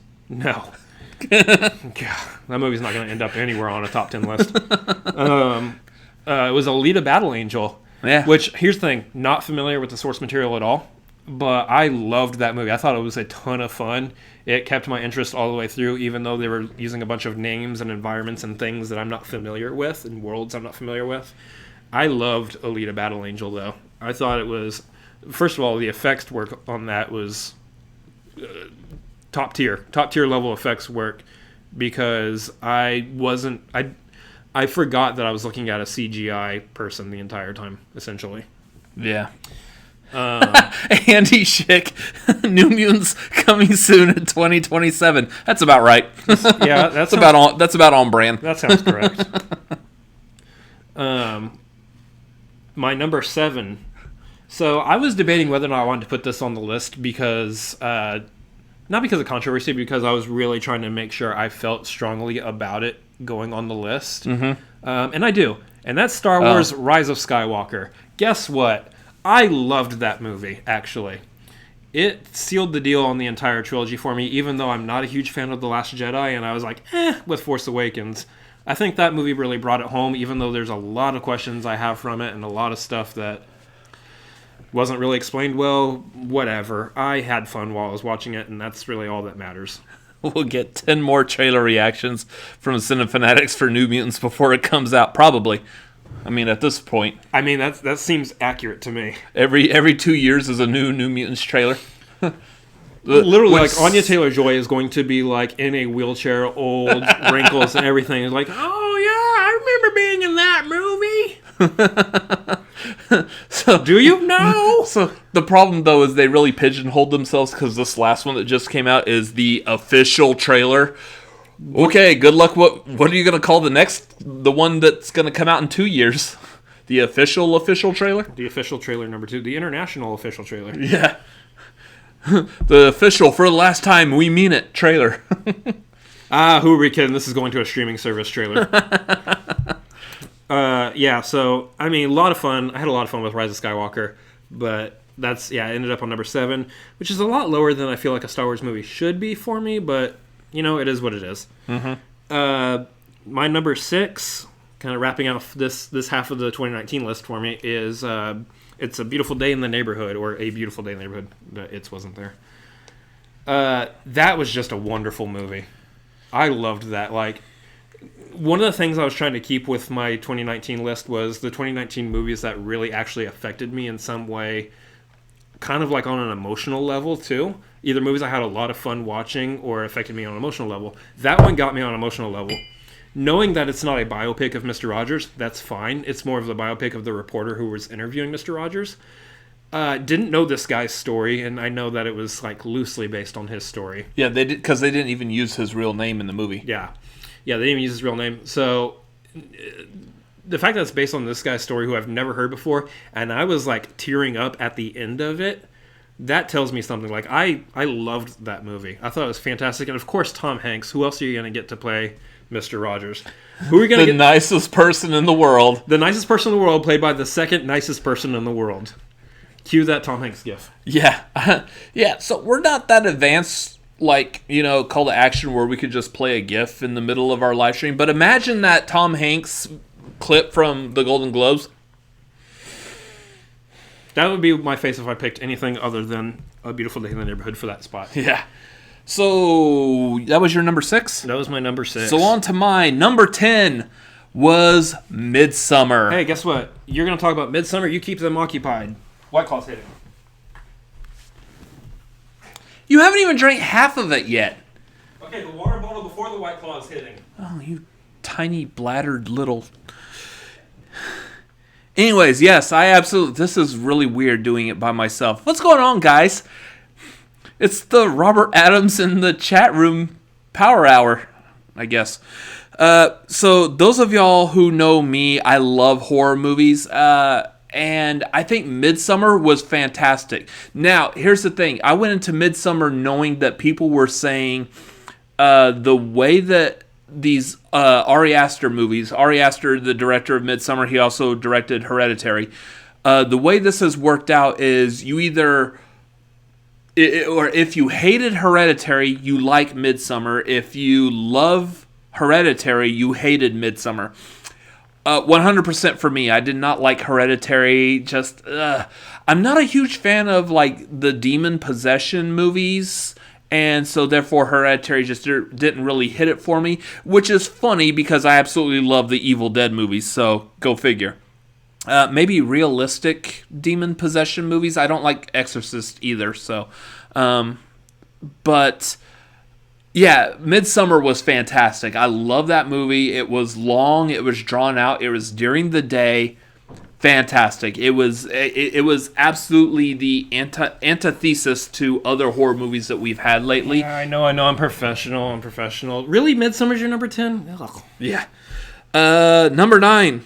My number 9 was Star Wars Rise of Skywalker. I, too, also liked the movie. Kind of going back to what I just said about Midsummer. It's like you either... If you liked The Last Jedi, you hated Rise of Skywalker. If you hated Last Jedi, you liked Rise of Skywalker. Again, we're two examples of the latter.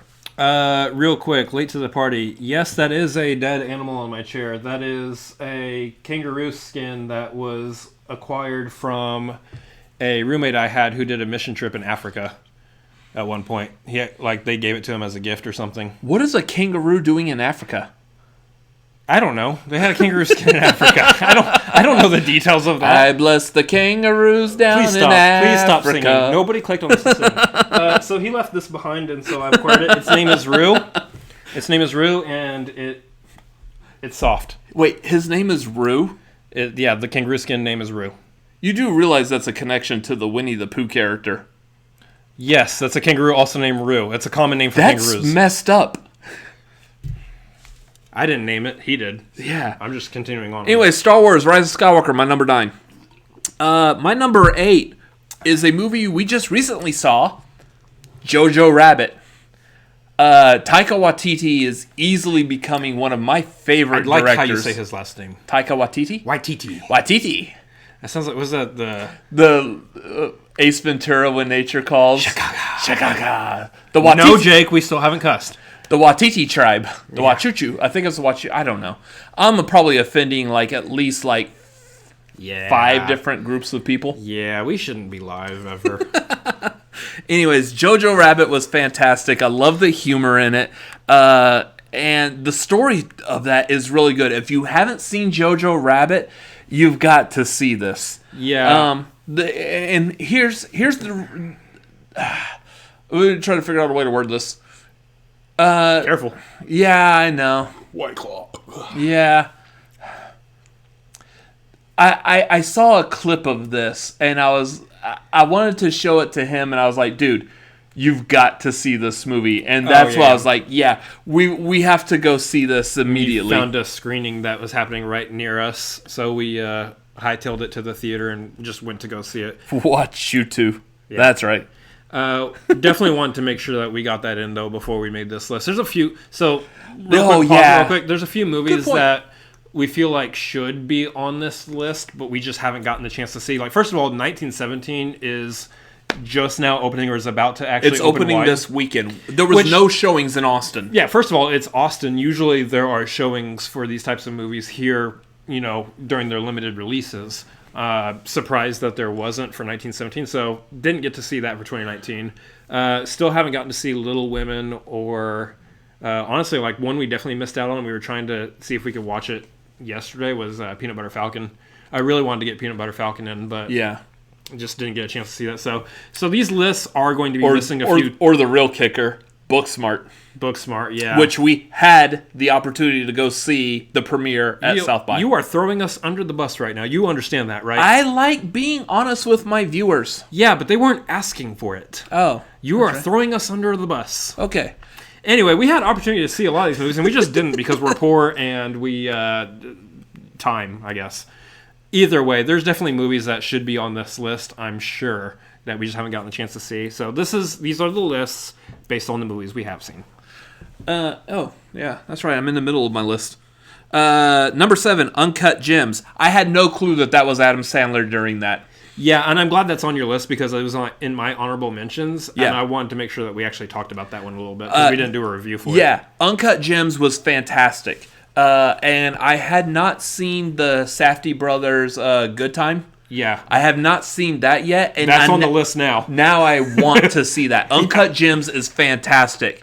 If it doesn't, if Adam Sandler does not get nominated for an Oscar for that, I will be really disappointed because there's multiple times during that movie that I had to remind myself I'm watching Adam Sandler. Yeah, same here. It did not make sense at all. For me, it was in his character was in his wheelhouse. Like, that was obviously a character Adam Sandler could play. It's just not a character we've ever seen from him before. He's never dug into that side of himself before for that.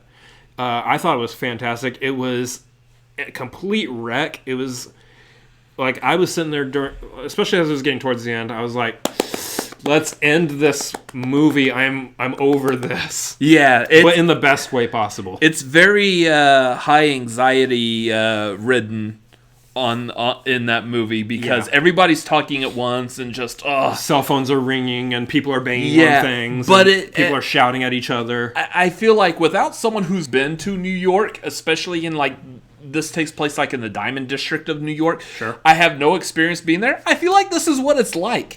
Like a bunch of people trying to talk over each other, all with the attitude of shut up and listen to me. No, you shut up and listen to me. No, hey, shut up and listen to me. No, have been to New York. So you told me to shut up and listen to him. Shut up and listen to me. Have been to New York. That worked so well. Have been to New York. Did not see people interacting like that, but if you could personify that in the form of the traffic in the streets and the honks and stuff. Yeah. Exactly.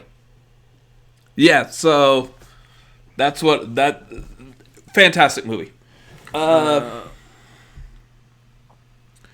number 6 was Knives Out. Same thing. Really good whodunit movie. Yeah. One of my favorite whodunits since Clue, actually. Yeah. And I loved Clue. Clue was great. And Clue and their multiple endings of what could have possibly happened. Now, real quick, I'm going to get on a little bit of a soapbox here. I should probably not because we don't have a whole lot of time, but yeah. I saw people complaining about Ana de Armas on Twitter. Freaking Twitter, man. Stop that. Get off that. Ana de Armas was a delight. She was really good in that movie. Yeah. For I know she was in Blade Runner 2049, a couple things. She was a hologram girl. She was one of the two girls in Knock Knock. Yeah. The Eli Roth movie with Keanu Reeves. But for those of us who hadn't heard of her, you're breathtaking. Not finishing that. All you guys in the chat, y'all are breathtaking. Not you. For those of us who haven't heard of her before. By the way, there is super chat. For those of us who haven't heard about her for the 8th time, she was fantastic. I'm sold on seeing her in anything. I want to see her in a Star Wars movie. Just one of those other random Well, unfortunately, Star Wars ended, and there's no more Star Wars movies ever. That is not true. There's just not going to be one for a while. Anyways, so that was my 10 through 6. Let me see real quick through the chat here. Glad you both love Rise of Skywalker from Garth. I hated more than I liked. It's number 9 on my Star Wars movies list. Yeah, I mean, here's the thing. This whole trilogy has been controversial for a lot of people. Some people like the movies, some people don't. That's just people's opinions. Everyone can have their opinions, and that's perfectly okay. I completely understand why some people would have it listed so low on their lists. Because I have Solo listed really low on my list. It's so low on his list. So low on my... It's so stupid. I'm so glad we're live right now. It gets all the good jokes right off the top. I would have never been able to repeat that later. Matt and Caleb Graham, Peanut Butter Falcon is my number one. See, yeah, again, that's a movie I feel like... I feel really bad that I have not seen a lot of the movies that a majority of people are calling their number one. Yeah. So, we will remedy stuff like that come Oscar time. We're going to see these movies before Oscars. Because the problem is a lot of really good movies are coming out at the tail end of the year. So, therefore, the DVDs aren't out. The digital, when you... Streaming. Streaming copies are not out yet. Yep. So, it's kind of hard to see these... Especially like in 1917's case, where they released it technically in 2019 to a few people, but it doesn't go live or it doesn't go wide until this weekend. So, late to the party asked, do you guys think 1917 should have been nominated for Golden Globes for 2020, even though it hasn't been released in wide release yet? That's the thing. There's a gray line there as to... I don't know. Here's the thing: if they meet the qualifications of the award, I think they get the nomination in the awards that they met the qualifications in. If they met the qualifications for 2019, they get 2019. Yeah, so we're an hour and 21 minutes in this, and we're like halfway through our 2019. This is going to be a long stream, y'all. Yeah, we're going to hang out. We'll get through this stuff. If some of y'all need to go, that's perfectly fine. Come back later when you got the time. Otherwise, we're going to be hanging out for a minute. Hey, let's see if we can beat the ladies' night New Year's Eve. No. Not going to do that. I want to go to bed tonight. I don't want to sit on a stream for 5 hours. I love you all. That being said, real quick shout out, call to action. That stream was fantastic. The entire 5+ hours was great entertainment. Absolutely loved it. Good job. I was even entertained while I wasn't on it because I heard you laughing in the other room. Yeah. Oh, that's right. You had to step away or whatever, working on stuff. Yep. Anyway, let's finish up our 2019 list. So because we got 2 other lists to get to. So I'm going to go with my number 5 on this list is one that is definitely nostalgic, but I could not take off the list because it did affect me emotionally, and that's Toy Story 4. Here's the thing. I was happy that they left it at Toy Story 3, and they could have left it at Toy Story 3 and not move on. But Toy Story 4 punched me right in the gut. God, that movie was draining emotionally. And it is definitely because I grew up with Toy Story. I saw the first one back in 95. Yeah. And watched it many, many times. But just to get to Toy Story 4 and just what they did in that movie, it was great. There's a reason why I have to put it at number 5 on my list. It did affect me emotionally that much. Number 4 is Joker. Joaquin Phoenix's performance in that. He won the Golden Globe for that. Yeah. Dude needs to get the Oscar for that. Although I still would also like to see Adam Sandler get nominated too. But I know the awards are stacked this year. But yeah, no, Joker, there's a lot to be said about the movie. I think we had the review for that. Also, I love that movie for a specific reason. Highest viewed video on our channel. The first Joker trailer reaction was our highest viewed video. I like to think that quite possibly some of it might have to do with... I don't think so. Well, I mean, we might be known as like the Joker channel just because we constantly have this Joker poster behind us. We're known for having big teeth. That's what we're known for. Oh, that's right. We're known for that too. If you read some of our comments, you'll understand. Anyway, I don't think so. I have no idea why that video hit so much, but besides that, the actual movie itself I thought was really great. But yeah. Real quick, I want to interject. Happy 2020, Abby Friel. Congratulations on your nomination as well. Good night. Have a great evening. Oh, hi, Abby. And good night, Abby. Yeah. You just covered the gamut for me before I even got a chance to say anything. That's what I'm here for. Anyway. Yeah, Joker's definitely on my list. I mean, I wasn't expecting that movie to really like hit it because nobody really expects a movie about a random villain. I mean, Joker's not random. Nobody expects a random movie about a villain to really hit, but Venom. they did some work on Joker, and it really paid off. And my phone went dark. I'm talking too long. My number 3, Jojo Rabbit. We just saw this, so there might be some recency bias in there. But at the same time, I had a ball during that movie, and nobody uses that phrase anymore, so that should tell you something. Yeah. I just had a blast while watching that, which is more than you should expect from a movie that features Hitler. Yeah. Good point. But Taika Waititi is a gem. He must be protected at all costs. Yeah. All of the costs. I loved that movie. Big shout out to, what's his name? The kid. Griffin Davis? Roman Davis Griffin? Something like that. Yeah. Griffin Davis. We're live. Yeah. Big shout out to him and Scarlett Johansson because the two of them were like the big standouts of that movie. And I'm saying a little bit on that here because we also didn't get a chance to do a review on this movie. Roman either. Griffin Davis. Yeah. Okay. There we go.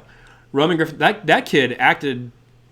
He acted his way out of everything. Yeah. He was great. And Scarlett Johansson was. That was just a really great role for her. That being said, I really want to see Marriage Story now. Still haven't seen Marriage Story. I know it's on Netflix. I'll check it out soon. But Scarlett Johansson in that, fantastic. So I think we're gonna stop with your number 2. We'll go to my 5 through 3. Do we have the same on the? No, we don't. Okay. Well, okay, we have that. Okay, we have that the same. Yeah. So real quick, my number 5, Beautiful Day in the Neighborhood, pretty much for all the reasons he said on his. It's a good movie. Number 4. My number 4 was Ford versus Ferrari. I was not expecting to like that movie as much as I did. Yeah. For, like, I'm not, neither of us are car guys, but, I mean, for the amount of drama, the amount of acting that was in that movie, fantastic. Absolutely loved it. My number 3 was Joker. Again, pretty much for the same reasons you said. Yeah. Good movie. Fantastic movie. I can't believe that. At first, when I heard they were making a Joker solo movie, I was like, nah, this is going to suck. Yeah, and that's the same thought I had with Detective Pikachu also. Both of them. Both Joker and Detective Pikachu. And Joker was fantastic. Surprises. Yeah, and that was primarily because of Joaquin Phoenix's... And Todd Phillips. Yeah, which, I mean, again, Todd Phillips, the guy who directed The Hangover and Old School. Which, if you know the character of the Joker, Todd Phillips doesn't sound too far off from somebody who could direct the character of Joker. Maybe. But the way they went with like a Martin Scorsese style, fantastic. So, your number 2. My number 2, you've already hit. My number 2 is actually Ford versus Ferrari. Here's the thing. Going into that, when that movie was announced, I was like, sweet. It's a movie about Ford and Ferrari. Directed by James Mangold. And, yeah, cool. It sounds pretty basic. That movie was fun. I loved that movie. I believe that was Christian Harloff's number 1. Yeah, it was. I can see why. It's a great movie. Yeah, I think that Ford versus Ferrari, it's up there. Obviously it's my number 2. It's just both Christian Bale and Matt Damon put on a fantastic show in that movie. The one thing I really like about it too is that I was going into that kind of half expecting that there's going to be some car jargon, some automobile jargon that I don't quite understand because I'm not a car head. But when they got to those points where they were talking about that stuff, simple, easy to understand. They really spelled it out for you without making you feel like an idiot. Yeah. For not knowing it. I thought it was a well-told story. Pacing was great, which is good because it's a movie about race cars. Mm-hmm. So, without it being a Fast and Furious movie. Yeah, I hope the pacing's good. So my number 2 was Yesterday, which you haven't seen that yet. I have not seen Yesterday. That was a fantastic movie. I absolutely love the premise of that movie. So I highly recommend that. I don't think it's going to get as much love at, like, say, the Oscars. If I remember correctly, it didn't get anything from the Golden Globes. It wasn't even nominated for anything, I think. But, yeah it was a fantastic movie. Absolutely loved it. And real quick, late to the party. See your comment. That's all I'm going to say about that. Thank you. Hate NASCAR because one of my favorite Tom Cruise movies is Days of Thunder. Yeah. Matt and Caleb Graham say Little Warrior and I love car racing, so Ford vs Ferrari was so amazing. Yeah. Shout out to Little Warrior also, real quick. Mm-hmm. Thank you for being here, Matt. That's awesome. And Alex just jumped in too. Alex Shawshek, the wife of Thunder Thighs. Thunder Thighs. Thunder Thighs, Lucas Shawshek. Oh, that's right. The awards draft's on Saturday. We get to see them Thunder Thighs. You better on wear Saturday. some shorts, Lucas. Mm-hmm. Oh yeah, bring them shorts. We're drinking the White Claws for you, so we bring the White Claw. You bring the shorts. Got it? I don't think we. I don't know if he's in there, but Alex, tell him that we said that. Yeah, we also legally can't bring White Claw into the Comedy Store. Ellis will be very upset. Can we bring Coors Light? Ellis will probably be okay with that. Okay. We'll just put a White Claw label on it. Or we'll pour the Coors Light out and put... At this point, you know what? I'll probably put White Claw in a Coors Light can. I mean, I know. Hot take. We should get to the number one movie on our list. Go ahead. It's this. Both of us have the same exact number one. Guess which big movie came out this year that neither one of us have mentioned yet? If you watched our video last year, which I assume none of you have, if you watched our movie last year where we talked about what our number one movie was last year, we said it was Infinity War. And then we proceeded to predict what our number one movie was going to be this year. Guess what? It's Endgame. We were right. Avengers Endgame was number one. You don't make 10 years of... Over 10 years, sorry. 22 movies, over 10 years later. And still produce a movie that good. Special effects wise, fantastic. Story wise, it was awesome. Here's the thing: you can't pull that off without some kind of like critical acclaim. We must bow to you and your greatness. Yeah. The thing at the end of the day, like I know a lot of people who have like prestige to their names and creating their top 10 lists and all that are like, yeah, Avengers was good, but here's my really like indie flick that I love so much, and that's going to be my number one. Like. That's fine. Everyone's got their opinions. You can have that. We've been like die hard with all of these Marvel movies from Iron Man. Going to the theater and seeing every single one of them. And Marvel has been nailing the vast majority of them. I like them all. Obviously, I know Dark World is the weakest one of the bunch. But Endgame is definitely not. Endgame, I feel, is the strongest one. And they really brought it home big time with that one, culminating that entire storyline. So... I have to give that my number one. Everything about it was just great. So we want to dive into the rest because this has been over an hour and 30 minutes. I'd really like to try to quickly sum this up before 2 hours. And I think we're going to probably just pretty much cut it off there. So we're going to get through we'll see. We'll get through our top 10s of the 2010s and what we're looking forward to in 2020. Real quick, I do want to point out, if you haven't liked this video, this is something we're going to be working on. If you haven't liked this video, hit like, please. Help us out. Hit like. There is also the super chat available. Apparently Streamlabs doesn't work, so ignore whatever this thing up here is. Oh, that's still up there, huh? It doesn't work, apparently. Why is it literally floating above my head right now? I don't know. That's where I put it. So, yeah, there is super chat. If you have any questions, make sure you super chat those questions in. We'll probably read the chat's questions as well. But, I mean, help us out. That would be great. Yep. So, top 10 films of the 2010s. This one I want to probably get through a little bit because these films have been out, for the most part, for a while. Everyone understands why they're good films. So, I feel like... I don't want to rush, though. Now you see the battle that we constantly have on this, but I would like to start aiming towards wrapping this up. Oh, we're not gonna be able to wrap it up yet. So you just calm your little pretty self down. So I'm gonna start with my number 10 of the 2010s. My number 10 is going to be Jake Yakavetta, $5 question. Yes, Jake. Question. I think I know what's gonna happen here. Yeah. Go ahead, Jake. Real quick while he's typing that up and we're waiting for the Andy Schick answer. Nice. Number 10, John Wick. Fantastic action movie. One of the best action movies we've seen in a long time. Did we miss the Cats talk? No, Cats has not been on a list. Cats is on my worst movies of the list, right next to Beach Bum. Oh, crap. We haven't done that yet. Worst movies? Yeah. Yeah, you don't have to. Cats. Cats is on the worst movies. Cats and Beach Bum are my worst movies. Beach Bum was... I hated Beach Bum. You have to like... I hated Beach Bum. You have to like Harmony Korine. Don't have to like Harmony Korine at all. You have to like, or at least understand Harmony Korine to like Beach Bum. Yes, that is a truth fact. I do not like that movie. Yeah. Alex with the $2 super chat. Love you guys. Can't wait to see you in a few days. Cool. Same. We can't wait to see y'all. I feel like we just saw like a lot of these people last month. I know, it's a quick and I turnaround, can't wait to hang out with them again. Like, why can't you all live in Austin? I know, seriously. Y'all just come to Austin so we don't have to travel all over the place. And then we can just all caravan in one giant group to LA whenever we need to. That sounds good. What's your next number? Next number is... number 9 is going to be Chef.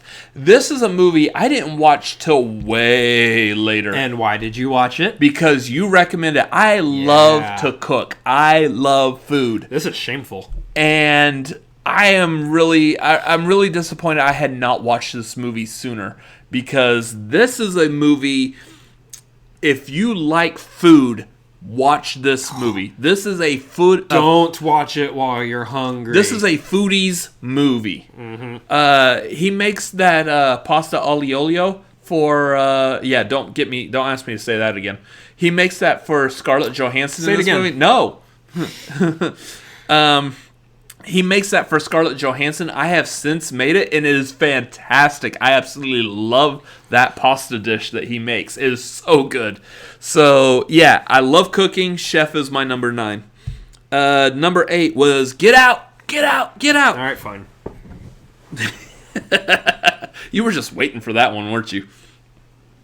Nerd Chronic, Eric Rodriguez with the $5 super chat. I've been here the whole time. See you guys soon. Oh. Yep, most definitely. Can't wait to see you again. Right. We get to see Eric again. Yeah. Yay. I love going to LA. This is so much fun. All our friends. Get Out was fantastic. It really wasn't horror. It was thriller, but it really gave us the idea of like what exactly Jordan Peele could do with his mind. Yeah. Great movie. My number 7 was The Theory of Everything. That was Eddie Redmayne playing... why can't I think of his name? Stephen Hawking. Eddie Redmayne playing Stephen Hawking was fantastic, and I understand completely why he won the Oscar for that. That is a good movie. You want a bare-bones, die-hard good movie? That was it. I highly recommend The Theory of Everything. I highly recommend. Highly recommend. I'm not my number 6 was Joker, for all the reasons we mentioned earlier. Best of the decade. Good job. Yeah. We're going to stop there? Yeah, I'll do 5 through like 3 here in a bit. Okay. So my number 10 is one that I think a lot of people sleep on. Some people don't like, but you know what? Deal with it. It's one of my favorites. It's The Secret Life of Walter Mitty. I'm not a big fan of that movie. I'm out. Can you not hit everything on your way? That's that White Claw right there. No, it's not. That's the little bottle of Jameson. You're going to unplug our stream, and then we're going to have that black screen issue again. Anyway, Secret Life of Walter Mitty. As somebody who likes to be inspired and watch inspirational content, that movie is it's like on the top of the list of that kind of stuff. If you haven't seen Secret Life of Walter Mitty, it is a little bit slower pace, and that's fine. But there's a good adventuring element to it. I loved that movie. Was originally supposed to be Jim Carrey. Was originally supposed to be Jim Carrey. Yeah. Was it really? Yep. See, we're all learning things tonight. Me specifically just then. My number 9 is going to be Whiplash. Damien Chazelle has been 3 for 3 for me so far on all of his movies. That's a hint about something coming later. But Whiplash is... I don't know why I connected with that movie so much, but I love that movie. And I think the big thing is J.K. Simmons' performance in that. And also Miles Teller really does a good job too. That's not my tempo. Yeah, it's not my tempo. We'll see real quick. They're saying that Cats isn't that bad. James loves Cats. Okay, James. Okay, James. Okay. I would rather have a gaping chest wound than cats. Andy Schick, $4. This period is intentional. That's awesome. Believe he's using that to cap something that was said in the chat or something we said. Either way, I appreciate a capping period. Alex is talking about Secret Life of Walter Mitty. The soundtrack alone, yes, the soundtrack to that movie is fantastic. It's amazing, and that's one of the big reasons why that movie is up there for me. Call Me By Your Name. That was a good movie.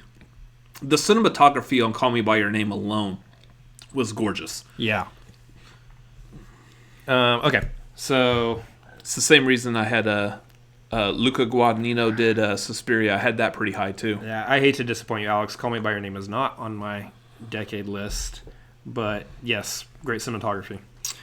Cover number 9. So number 8 for me is Baby Driver, which, yeah, talk about Edgar Wright's what he did with that movie, with the music being an actual like character along with it. Yeah. As somebody who has done like his own vlog videos, wants to do editing for other people, do commercial content. Like, one of the things I love is how music is used in movies, used in videos. And the fact that he used it in such a way that the things were happening on screen to the beat, especially the intro to that movie when he's walking getting the coffee. Yeah. That intro alone is worth being on the top of the decade list for me. You mix that with the Mysterio scene from Far From Home, that's the perfect movie right there.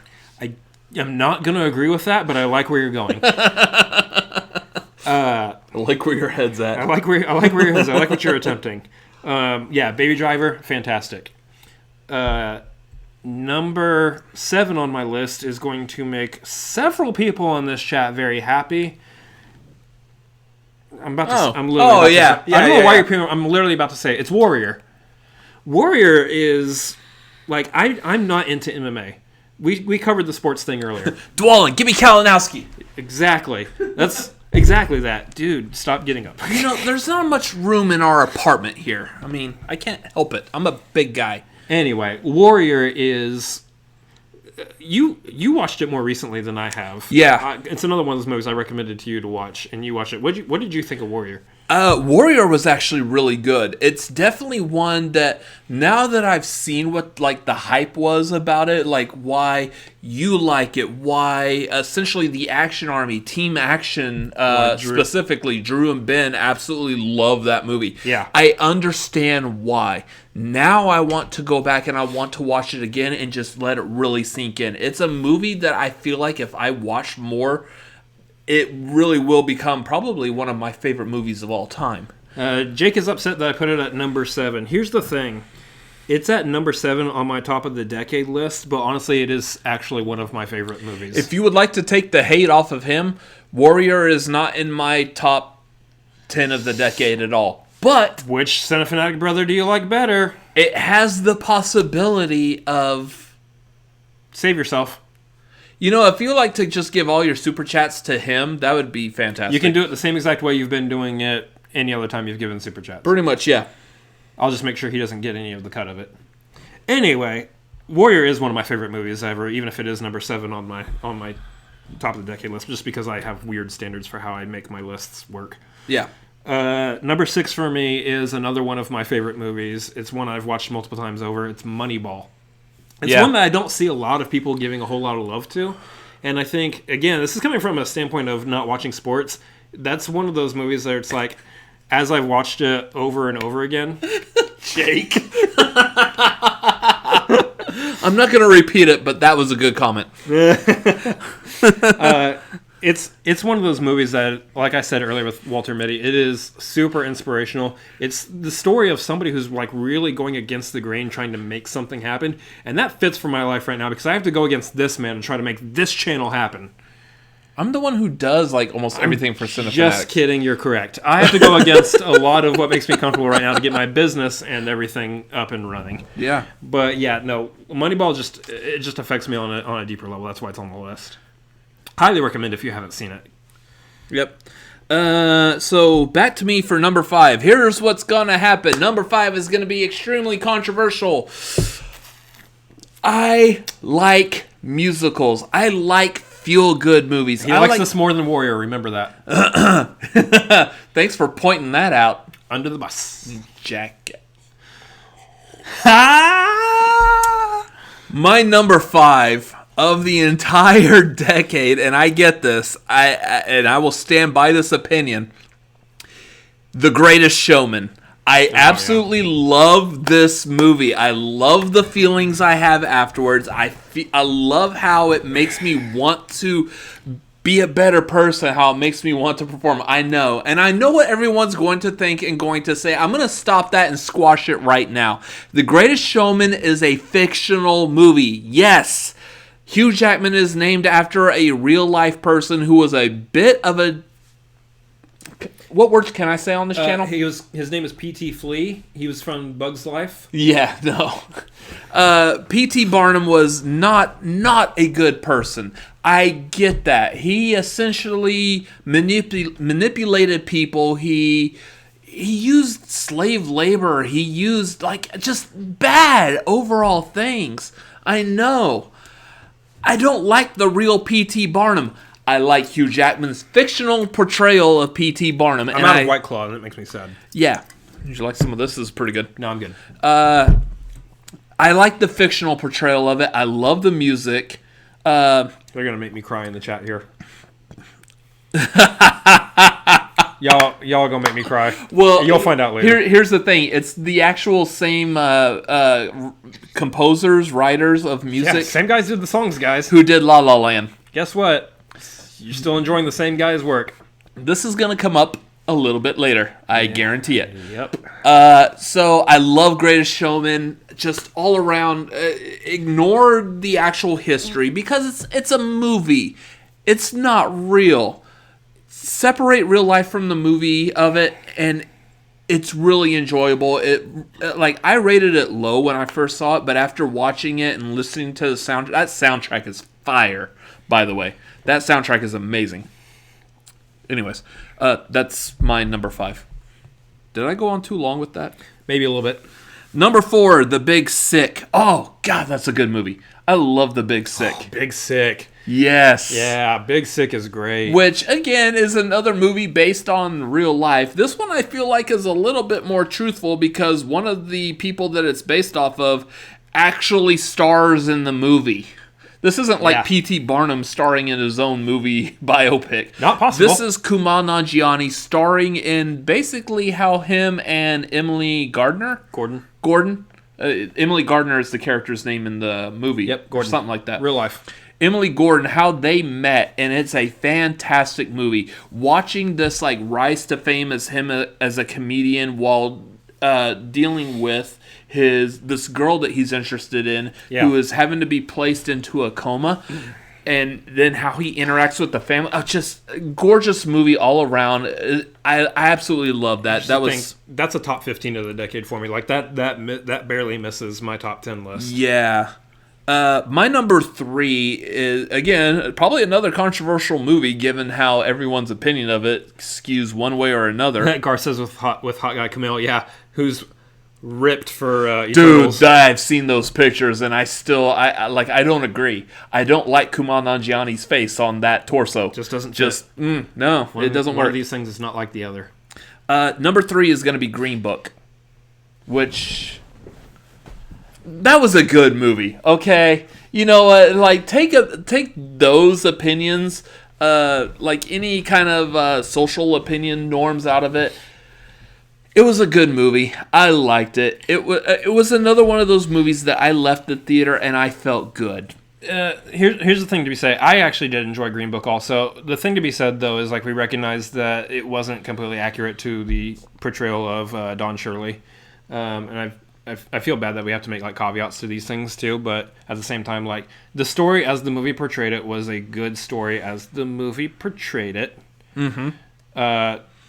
Aside from how real life is, and that's pretty much all you really need to say about that, lest you just deep dive too far where you don't need to. I'm seeing a whole lot of hashtag Team Chris in the chat. Nobody's Team Robert. Nope. You with your controversial opinions. Yeah, we can't even say that. Okay, so Let's get on to my list because the rest of this does not feature Greatest Showman or Green Book. Yeah, you don't have anything controversial in there. Man, your list is safe. Apparently, I do have something controversial in here. Number 5 is Inception. That's not the one. Kicking off the entire decade with a Christopher Nolan masterpiece, as it were. I love Inception. I think that's been his best movie this decade, and that's counting Interstellar 2. Given the fact that I still need to watch Interstellar again, I think my love for it would actually grow upon a rewatch. But Inception really is... you are really setting them off right now. I know. I love this. Jake's comment. I love how the chat is pretty much all action army. I mean, this is a lot of fun to watch. James says if you were in LA this weekend, we would be getting a throat lunch. I don't know what that is. Am I supposed to be like scared or frightened of that? See, I feel like he meant punch, but I would actually love lunch. I mean, the throat is where I put my lunch. I mean, it goes in my mouth, and then it ventures to the throat, and then, down the esophagus. And down. Do you need to hard out at 11:30? No, you don't. I live with you. I know you don't. So we're going to continue on. Inception, though, is like at the top of the decade for me. It's Christopher Nolan masterpiece. Said that already. Really, really fantastic for being a... I just can't keep up with the chat because, honestly, I look down and everyone's like got dissenting opinions according to what it's throwing me off completely. Spence is like, punch! I meant punch! No, if you want to buy me lunch, I'm open to lunch. I mean... Anyway, so moving on from Inception. Inception's number 5. Loved it. Moving on. Number 4 for me, Arrival. Arrival is one of the best of the decade for me. That's one of those movies where, like, here's the thing, like, sometimes slow movies don't actually get me when the pacing is a little bit slower, the tempo of the music is a little bit slower. Something about that movie just grabbed me.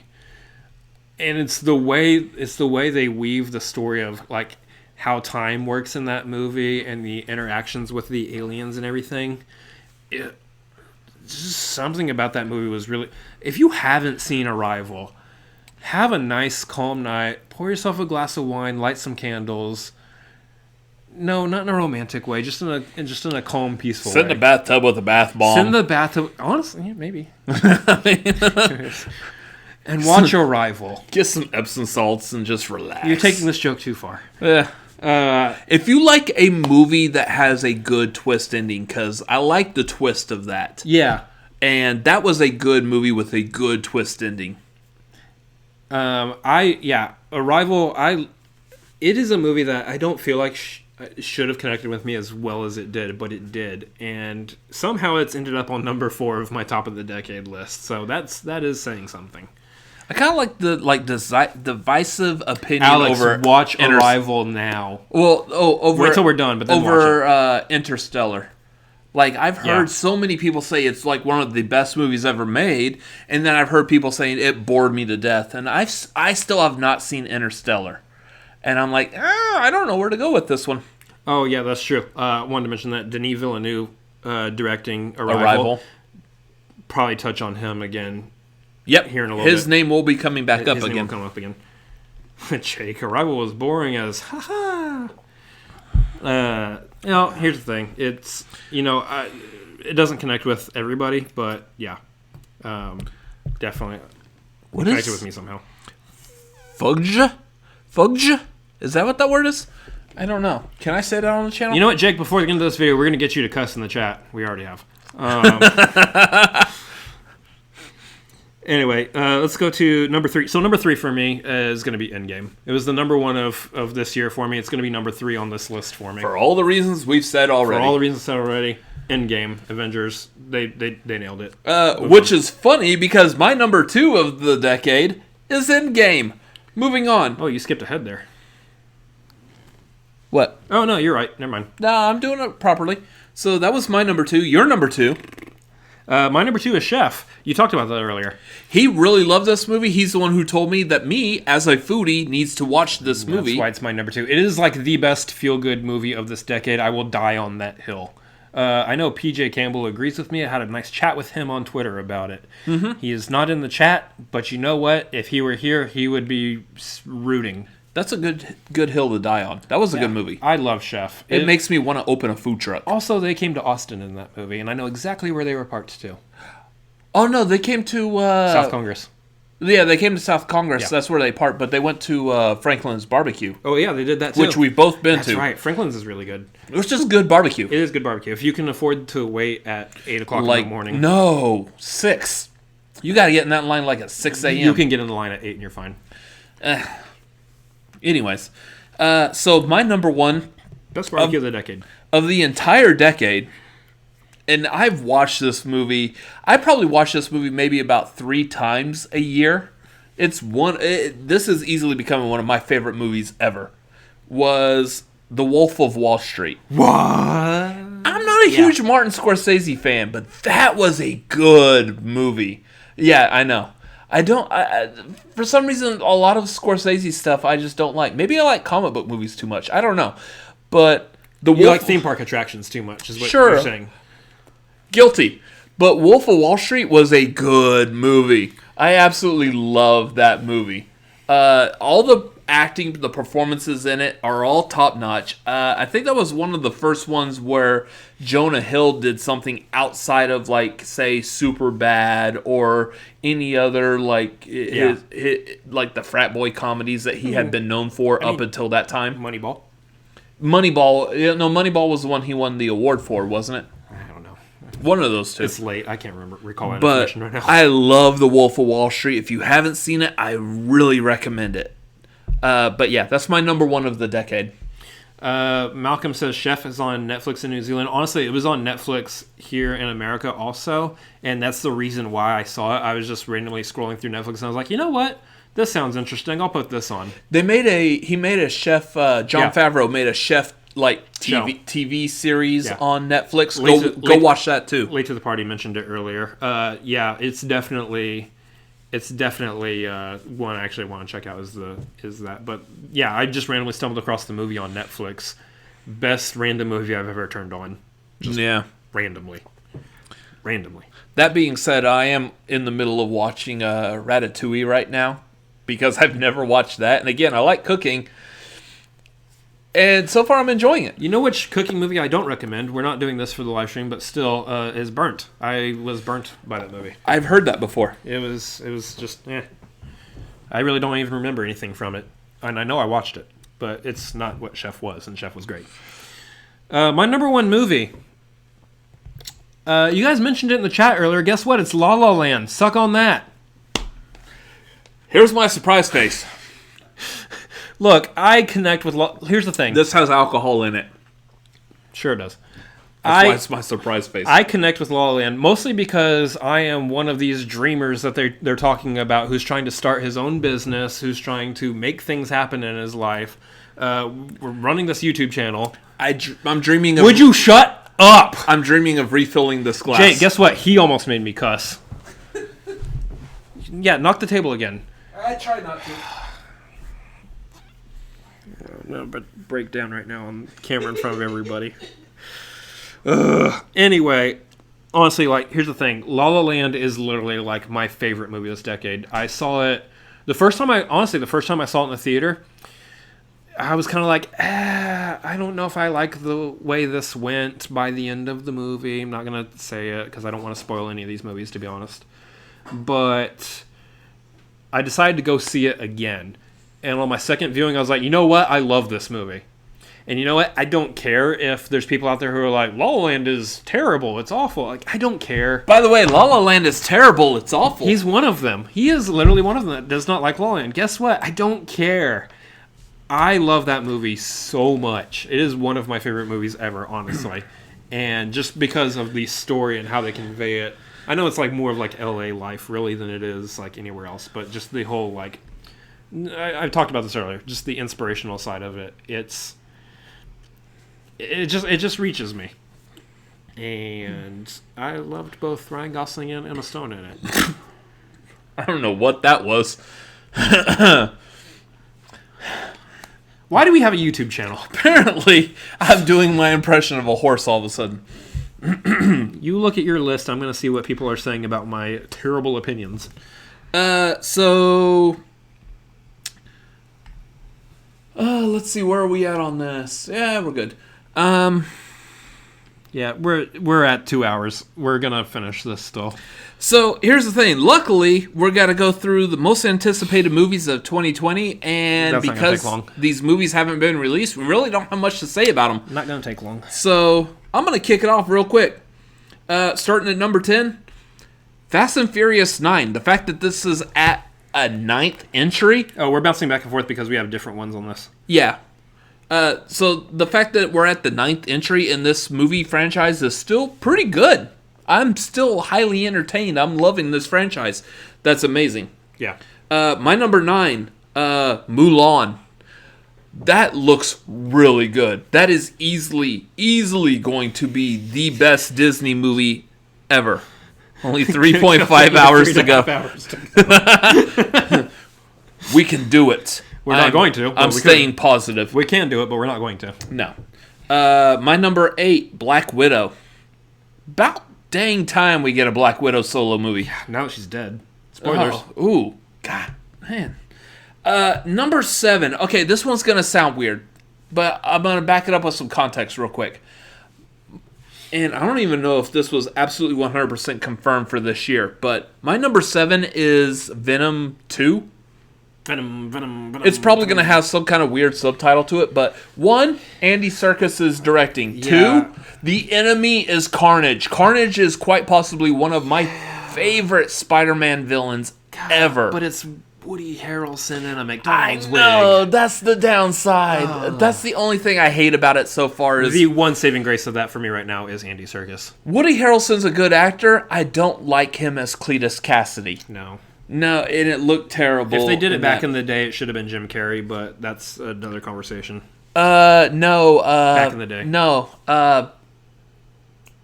What's his name? Jackie Earl Haley. Yes, Jackie Earl Haley. Yeah, I said back in the day. Well, I mean, even back in the day, Jackie Earl Haley would have been good. That would have been the best Cletus Cassidy, hands down. Yeah, I think Jackie Earl Haley would have nailed it, but yeah, no, the only thing that's saving that for me right now is Andy Serkis' name is attached to it as the director, so. And Hardy still does a good Eddie Brock Venom. Yeah, I mean, everything else about it is serviceable. My number 6 is Bad Boys for Life. It's about time we get a third movie. That's right, I Makuga. loved Bad Boys 1. What number was that? Number 6. Makuga. Oh, okay. Makuga's going to hate me. You know what? Makuga's never met me. We're also never going to meet him because every time we try to show up anywhere he's supposed to be at, he's at a wedding, so. Yeah. Garth, Ronald McCarnage. I love it. I'm so glad Garth follows us. Anyways, that's my 10 through 6. We wouldn't be the same without Garth's I know. little snips here and there. Garth, you're almost like Brett Sheridan over here sniping from the corner.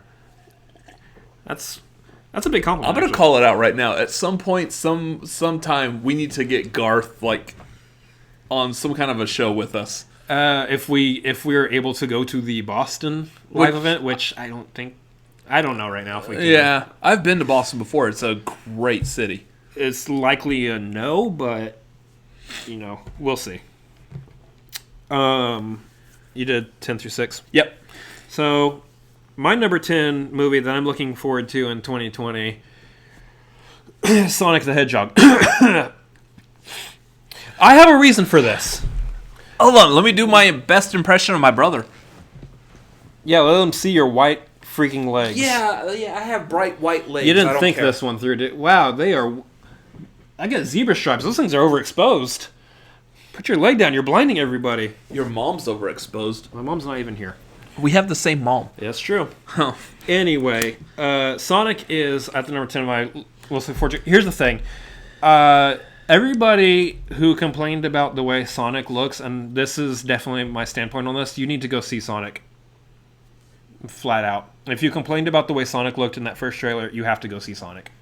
That's it. You cannot complain and then not support them when they go and actually make the change and put their graphics artists, the animated artists, in that room for all that extra time to put in that much extra work. Flat out.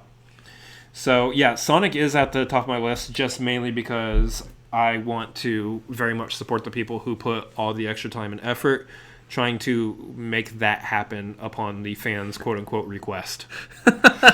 Paul, Robert versus Lucas leg off. Oh, Lucas has got me beat. My legs are too bright to look at. Yeah. Anyway, that's why that's at number 10. Not that I have high hopes for it. The parts of it that look like the Sonic game, like they did the blip in the trailer where he's going through like Green Hill Zone or whatever. Look fantastic. Fantastic. Yeah. But again, it's a video game adaptation. It's probably not going to beat Detective Pikachu for me, but that's beside the point. My number 9 is The Way Back. Have you guys seen this trailer?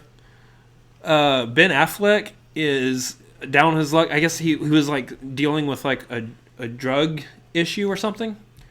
Alcohol. Well, alcohol is kind of a drug. Anyway, he was. This is the most nonchalant like mention. Alcohol.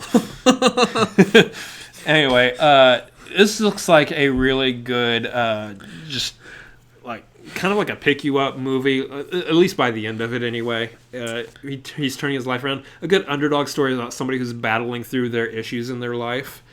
And Ben Affleck is like the perfect choice for that kind of a role because he's battled through some issues in his life. Yeah. Geely. Yeah. Ooh. Hot take. That's what I was talking about. Or the take that everyone agrees with. Anyway, I'm all aboard those kinds of movies. Those movies really they really do it for me. I don't have a better way of phrasing that. I'm sorry. Palpatine does. Do it. Anyway, that's number 9 on my list. Number 8 is In the Heights, which again, if PJ Campbell were here, he would be freaking out right now. I do believe The Way Back is the same director as Warrior. Yes. Yeah. Yeah, Gavin O'Connor. Yep. Yeah, it is. So, exactly. That's another reason why I'm on board with that movie, because I loved The Accountant also. Mm-hmm. Oh, yeah. Anyway, number 8 is In the Heights. I know actually nothing about the musical. The trailer hooked me. On top of that, I'm basically down for anything that Lin-Manuel Miranda touches, because I haven't seen Hamilton yet because it's a super expensive Broadway show to see anywhere. But I listened to the album and everything, the actual soundtrack and all that. Mm-hmm. Music is killer. So I am not familiar with this. I've heard of this musical. Yeah, I've heard of this musical only recently, just because of the movie coming out. Yeah. But I'm not familiar with the movie. And you've listened to the music already for the movie? Hamilton. Or Hamilton. Okay. I listened to the music for Hamilton. I haven't listened to the music for In the Heights. In the Heights, though, the story looks great. My opinion of La La Land. I'm down for a good musical. Mm-hmm. So this movie just looks like a really good feel good movie too. But I don't know a whole lot about it. My number 7 is going to be Wonder Woman 84. Just really interested in seeing the direction that they're going to try to take Wonder Woman in now. First one was good, save for the third act. But otherwise, the entire first Wonder Woman was great. Really interested in seeing the direction they're going to go on this. Not really too much to say about it, because outside of Steve Trevor, who somehow is back, not recognizing what a trash can is, I don't know much about this movie. She's like lassoing Thunderbolts, lightning also. Yeah, Thunderbolts. Pokemon. Yeah. Yeah, she's lassoing lightning also and swinging from it like Spider-Man. Cool. Sign me up. My number 6 is Fast and Furious 9 because it's the 9th Fast and Furious movie and I love those movies. I don't care. Yeah. Yeah, I know. Let's wrap this up. Let's go. We're at 2:09. Let's go.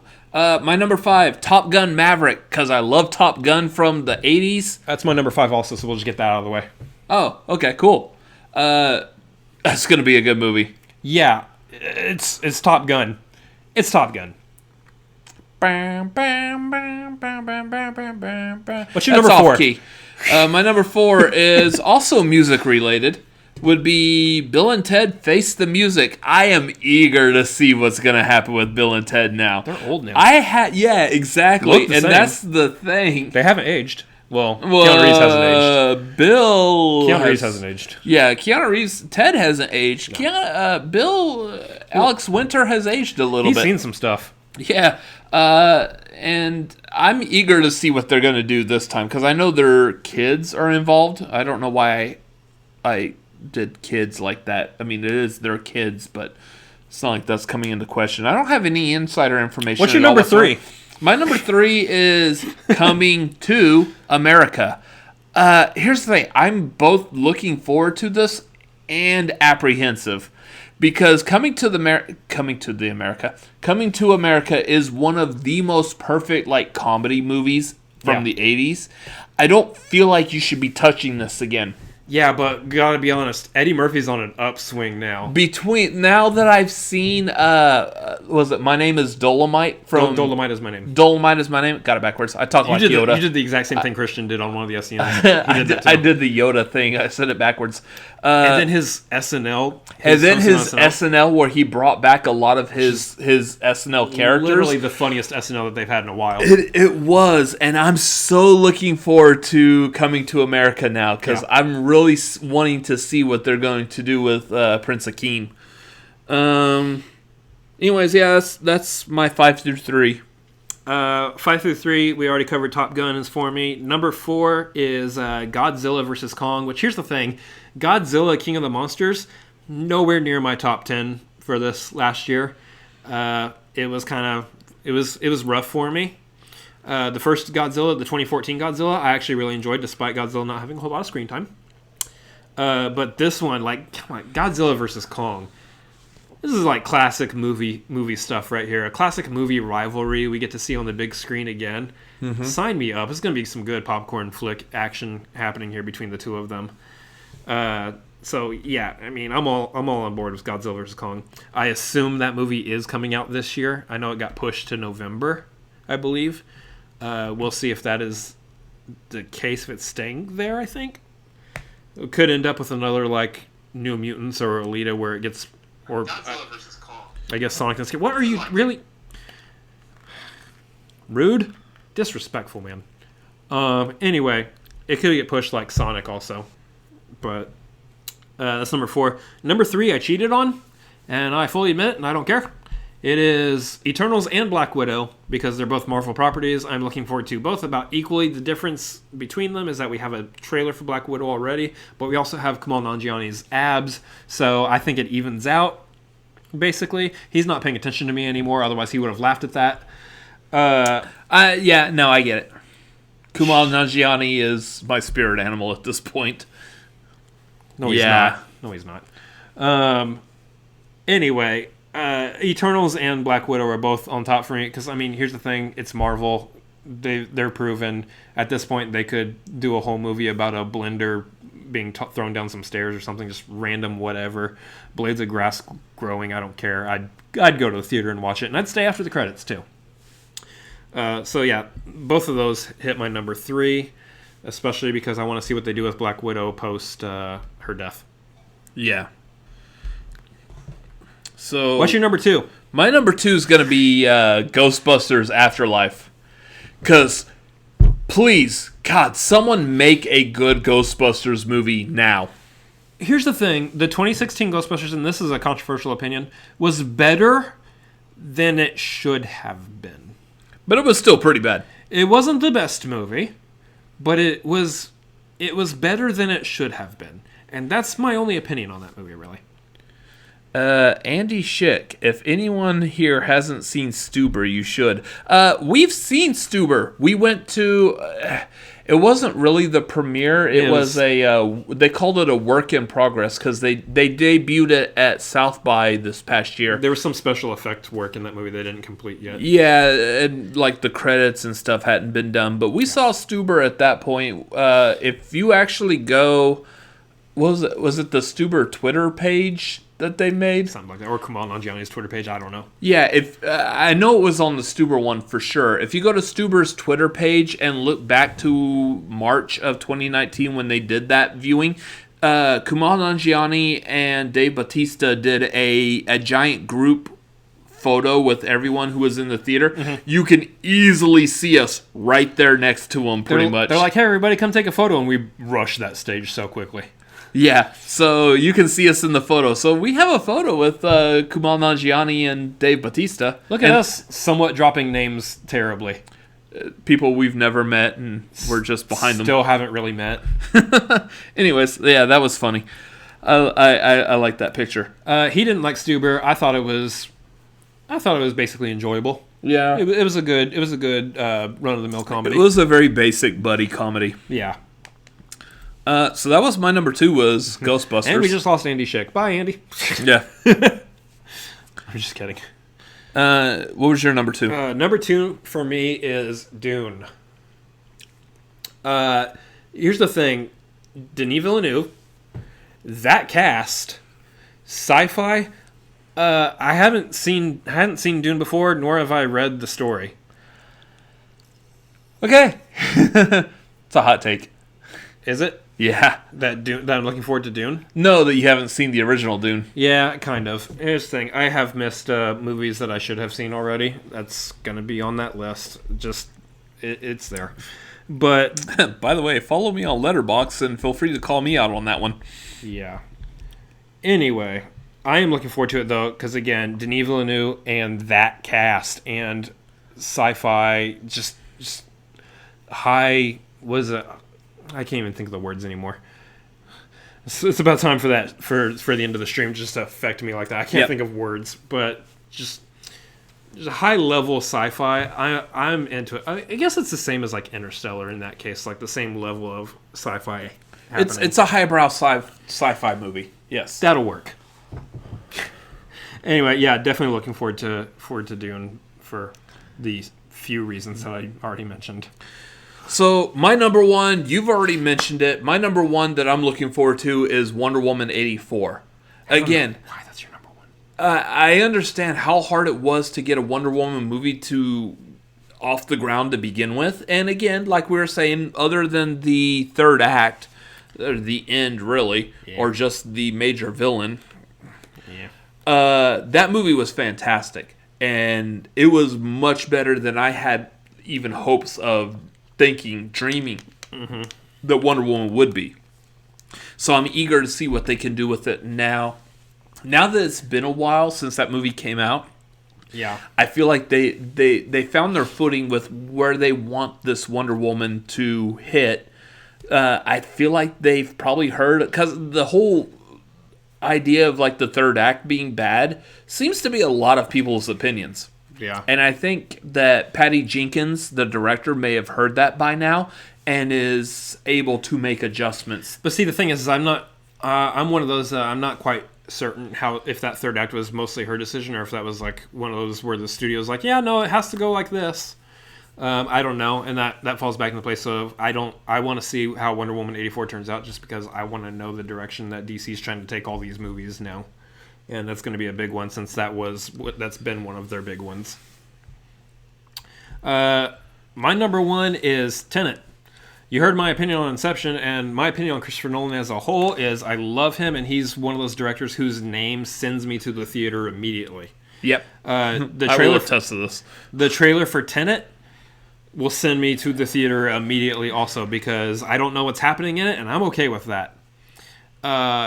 It's literally, it's one of those movies where, I have no idea what's happening. I'm sold on it. That's honestly like all I can really say about it. It just looks good. It's another like one of those like high sci-fi movies from Christopher Nolan where stuff is happening. Like I guess time is like getting reversed in a single setting, like a Doctor Strange kind of moving time thing.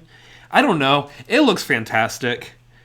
My mind can't process even the trailer thinking about it right now, trying to even make this list. So that's about all I got to say on that. Tenet is kind of like my number 1 movie. And you're not helping me out at all by giving me any reactions to anything I'm saying. You just said that's all I got to say about that. And my immediately thought was like Forrest Gump. That's all I got to say about that. That's all I got to say about that right there. You just said that key phrase, and it's like, I will never not think of Forrest Gump when I hear that phrase. So apparently we still have 14 people who are in here with us. Is there any of you 14 people in here with us that have not hit like? Hit like, please. That would be great. Thanks. At this point, I'm just glad that 14 of you are sticking around past our 2-hour mark here. Ooh, yeah. This is getting long, and so one of the things I want to comment about is the future of Cinefanatics. And as far as live streams go, I have a goal that I want to start like reeling these in. Also, real quick, if you guys have any like questions for us, also get those in. Yeah, we're coming to the end of this video, so make sure you drop questions, super chats, everything. Anything you want to say, drop it in there, and we'll read it before we close out here. But anyway, future. So one of the things I want to do as far as live chats going forward is I want to start reeling these in. I want to get this tighter. Now, that being said, that's what I think as someone who's making this live stream, who's watched other people live stream. I watch like Action Industries. They do a live stream and they got it pretty well tightened in.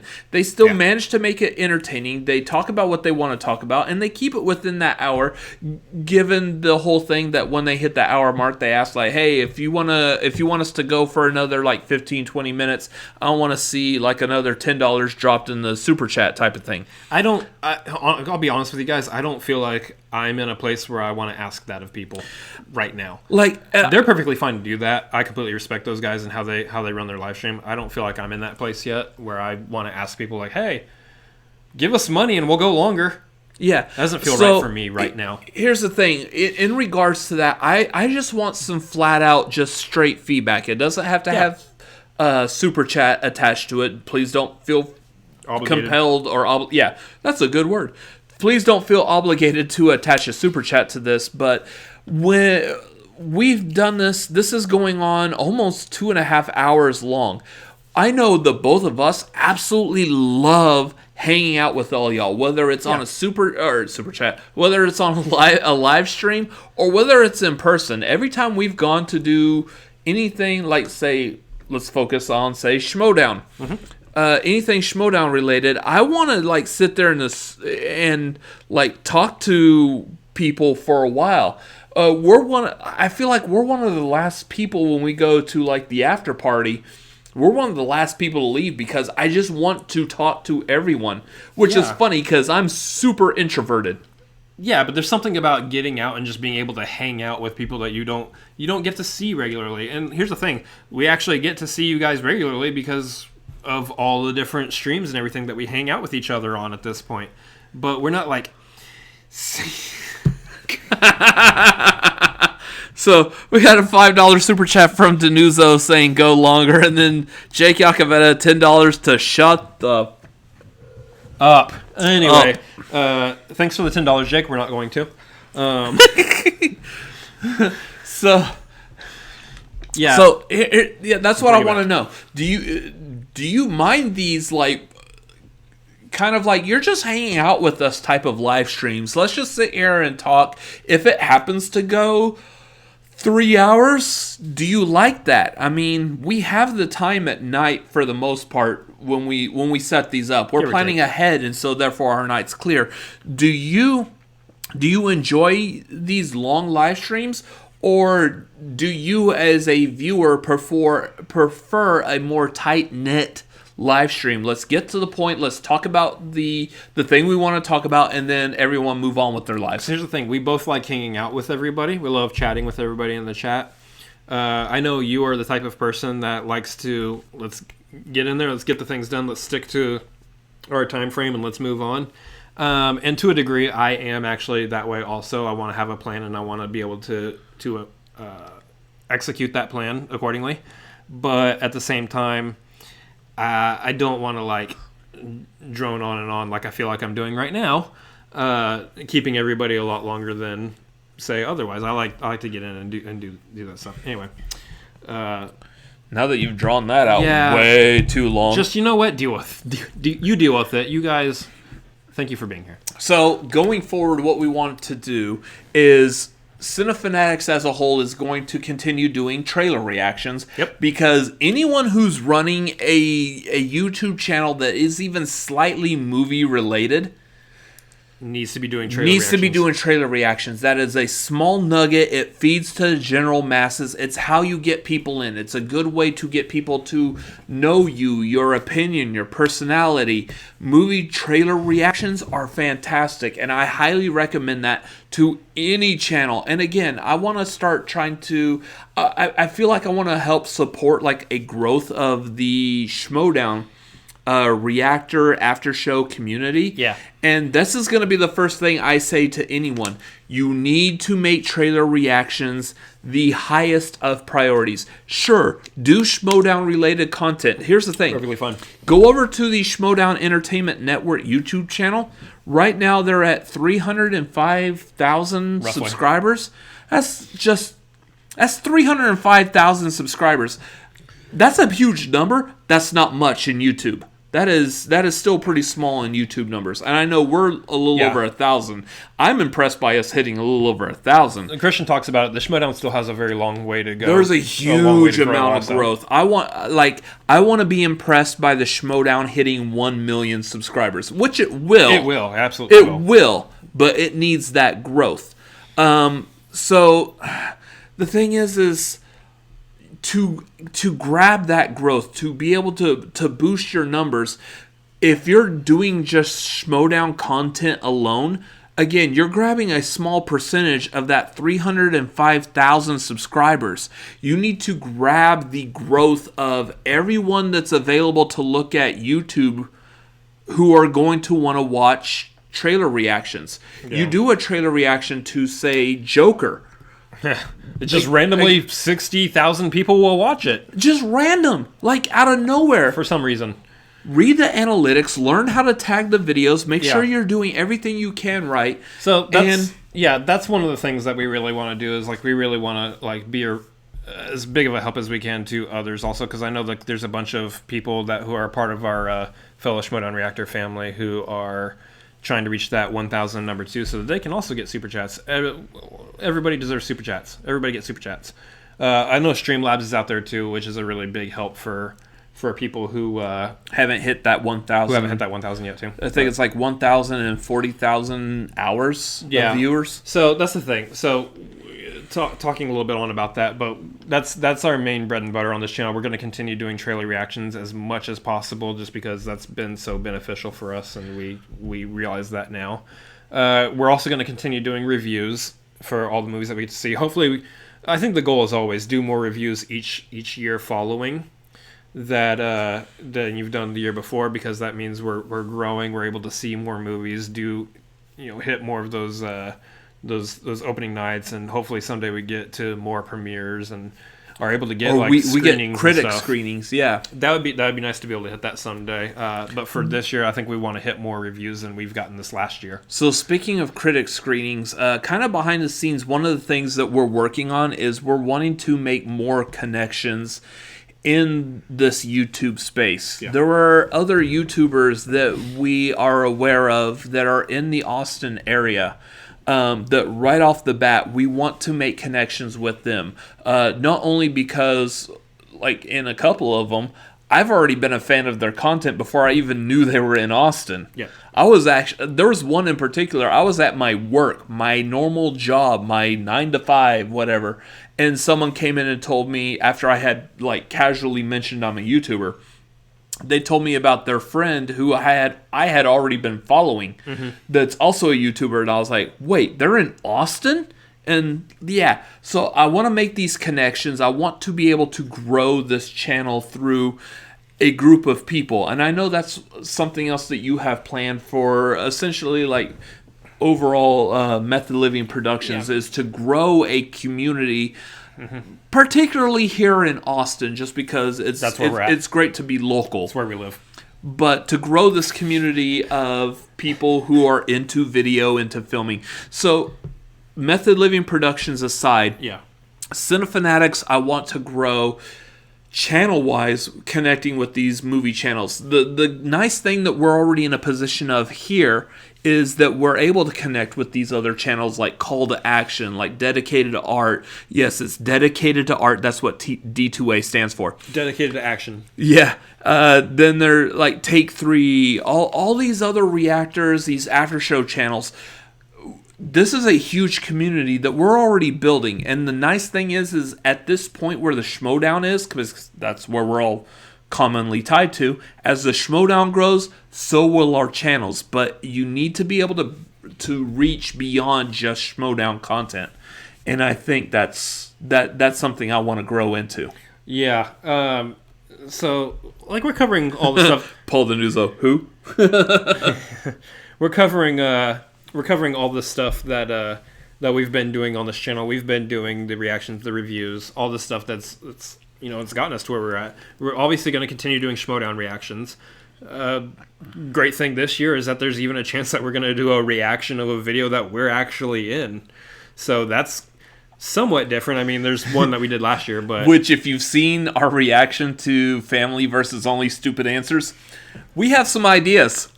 Yeah, this is going to be good. So there's going to be some fun stuff possibly tied to that. I look forward to being able to wax creatively there. But yeah, we're going to continue doing the Schmoedown reactions. I think we missed like one Schmoedown reaction last year, not counting Spectacular because we were actually there. But I think we missed like only one actual reaction this last year. Something like that. It was like I think it was like Riley versus McWeenie or something. I wasn't feeling good, and we just wanted to watch it, so we just watched it. Yeah. And unfortunately, that's going to happen. But what's nice is, and what I really want to focus on, is being able to hit those Schmoedown reactions consistently. Yeah. Like, every Schmoedown that comes out, I want a reaction to, for the most part. And there's stuff that we're trying to do also as we grow the channel, as we grow the equipment we have. We're going to change the way our set looks. It's our living room. Yeah, because this is really weird looking. Yeah, it's fine. We're going to change a bunch of stuff up. Equipment I actually want to get is a camera that will help us like go straight through the Schmoedown without having to really stop it, which is going to make editing it on the back end a lot quicker, a lot easier, so we can get these reactions up a lot quicker than we do. I know we already take a couple of days just because we actually go back in and like do some editing and stuff. So, and yes, will that include exhibition matches? I don't know if we're going to be able to do reactions to exhibition matches this year or not, especially because we were working it with Emma when we were doing reactions before to be able to get our reactions to some exhibition matches up on Patreon. We ended up stopping doing that just because it was just a little... It was just time-consuming. It was time-consuming. It was a little much. There was a smaller audience who was watching them. And now that I believe Emma is training up somebody new at the Patreon and stepping away, it's having to reconnect and reestablish that kind of a relationship with the new person in order to get those. So I don't know if we're going to really be doing exhibition match reactions. We'll see. And unfortunately, the thing with exhibition matches is you're catering to a... Let's say, like, all the Patreon members of Schmoedown is a smaller group of people who watch the Schmoedown. Yeah. So now we're having to cater to a smaller group of that, because not all the people on Patreon are going to watch reactions. In fact, we saw, like, some of the comments and stuff where people are like, why are you showing this to me? I don't want to see this in my Patreon feed. You know what? Fine. Start watching after-show reactions. That's I'm going to need you to shut up the rest of this... the rest of this, because you're this is good content here. You've had some alcohol and you're getting preachy. Anyway, 47 years ago. Not that kind of preachy. Anyway, I just got distracted. Garth, review Christopher Robin while wrapped up in that skin of Rue. That was a good movie. I actually really liked that movie. It was a really good movie. I actually really enjoyed it. Ewan McGregor was a great Christopher Robin. This is so soft. Anyway, that's the review of Christopher Robin wrapped up in Rue. Anyway, one of the big things, the reason we're talking about the future right now... I love the delay on the video. Yeah, you're seeing... Okay. Moving on. We got to wrap this up. Come on. Yep. One of the big things that we're going on about the future of this is that we have big plans trying to get all the new equipment and stuff and just really... just grow the quality of the channel. One of the things we're going to be doing more consistently is these live streams. As of right now, I mean, this month we already have planned for 3 of them. This one, the next week, and the week after. February, we've got a couple already, like 2 or 3, I think, for February. But I think starting in March. By March, we're going to be looking at doing this on a weekly basis, which is a big leap for us because, we are only 2 people. We have, you got your day job. I've got everything I'm trying to pull together to get my business off the ground. We are doing a lot, and our schedules are very hectic.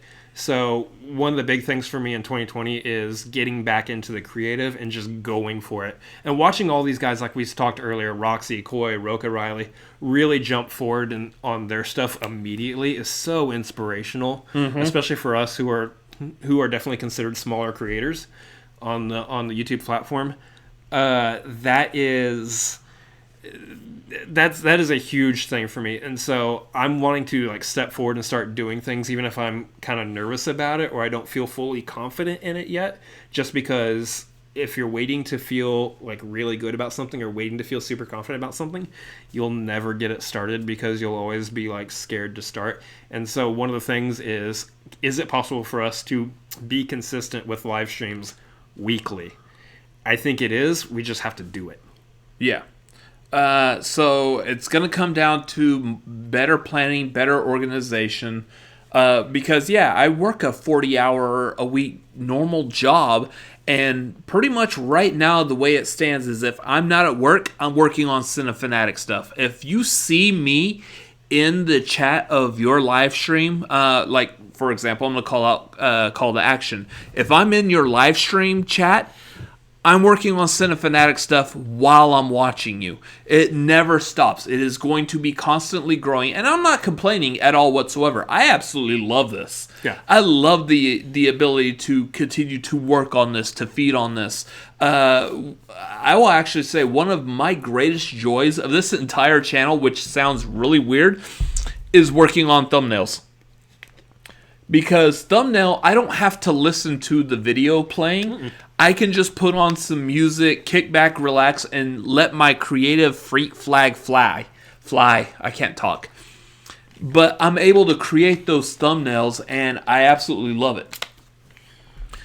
So yeah, that's one of the big things we're looking at doing this next year is starting in March. We're going to be keeping a live stream going consistently. Talking. We'll see. We'll see if the talking on the live streams actually works out. It won't. But that's some of the quality content that you come to Cinefanatics for.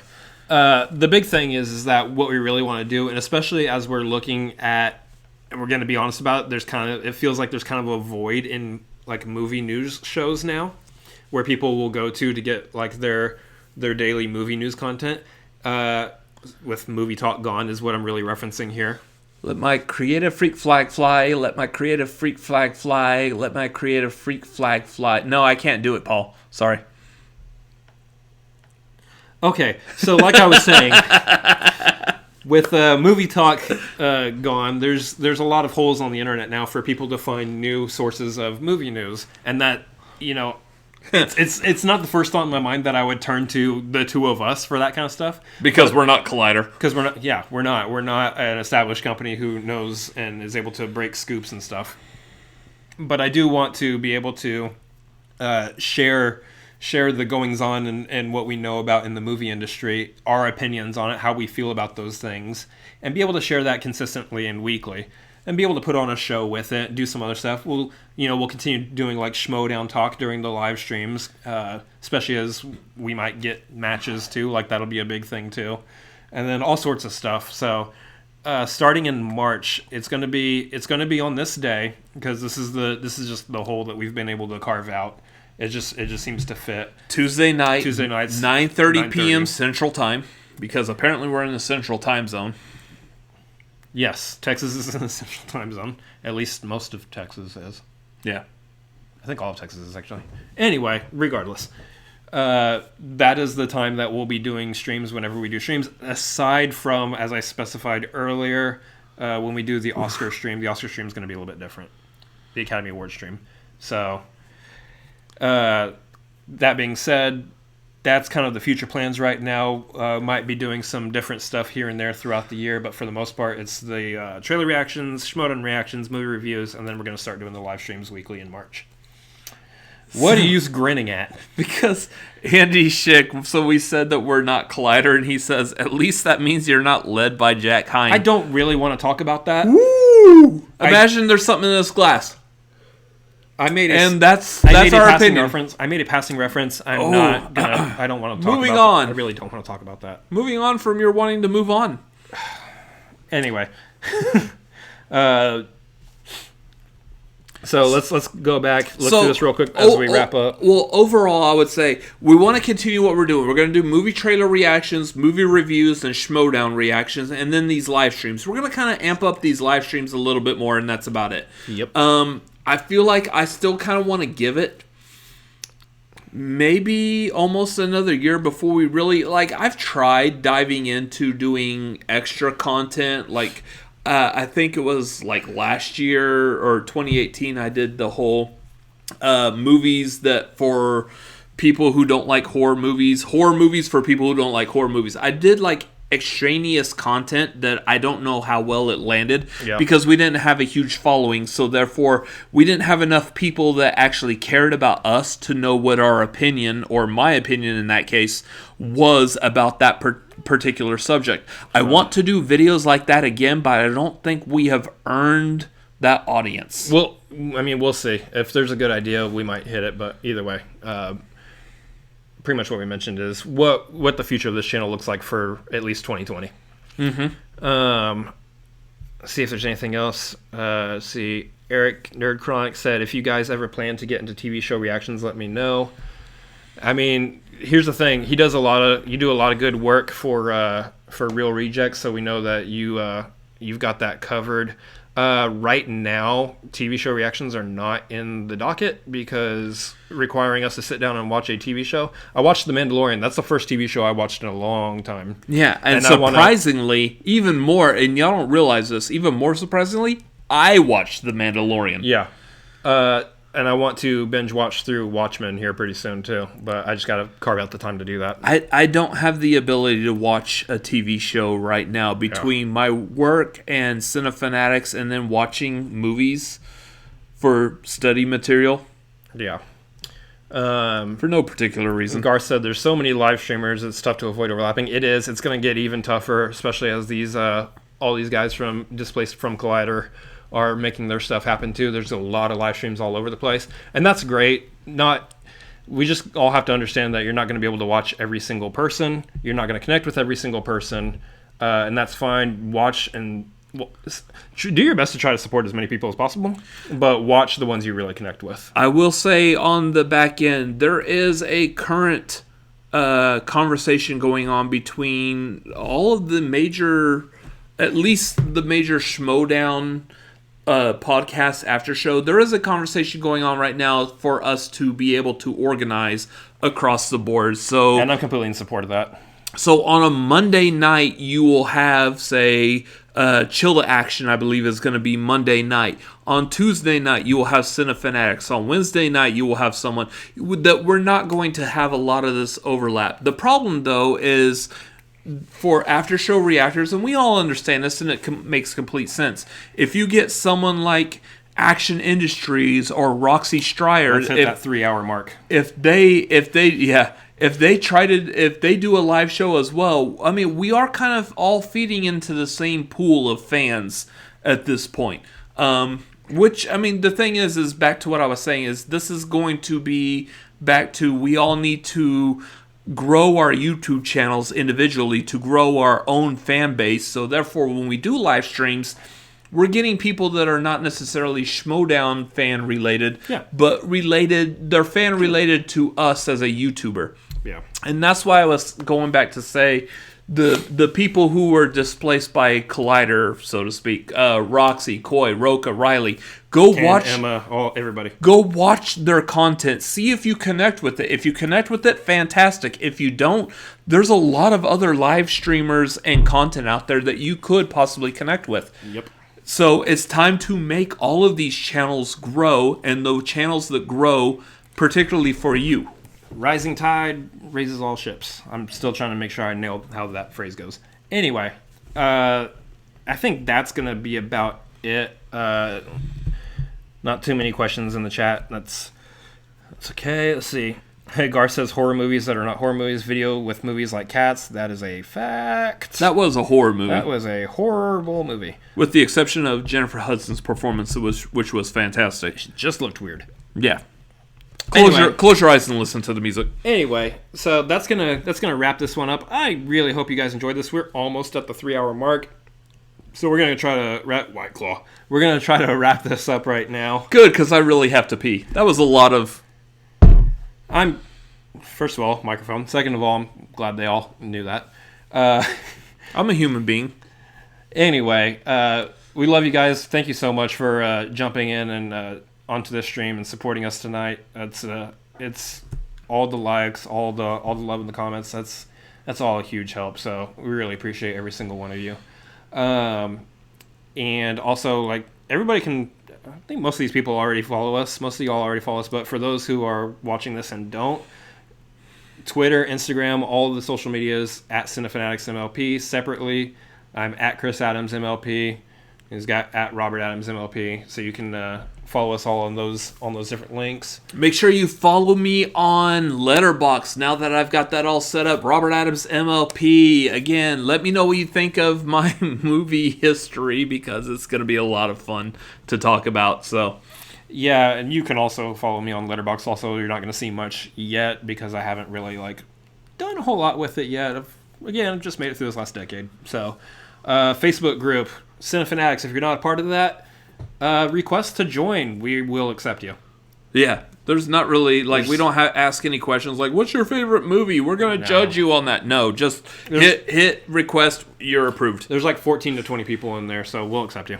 On top of that, follow us everywhere. You're probably already following us, and anything else, we'll get that Streamlabs link working. I'm sure before next week. Yeah, hopefully. So again, make sure you're here next Tuesday. We're going to talk about Oscars. There's going to be very little, surprisingly, maybe, Schmoedown talk. It just depends on what we're able to talk about as far as awards and draft. If there's anything important, if we get drafted, I don't know.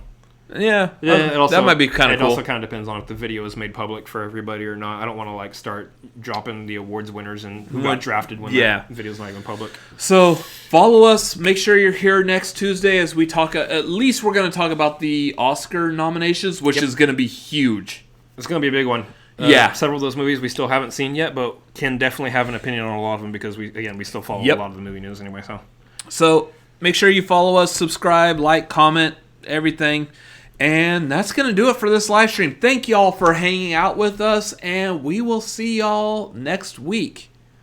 And now comes the part where I'm going to click in stream, and we're going to have an awkward bit where we try to end the stream. I think we got it now. Hit it. Good night, y'all. See ya. Do you want to end your stream? Yeah.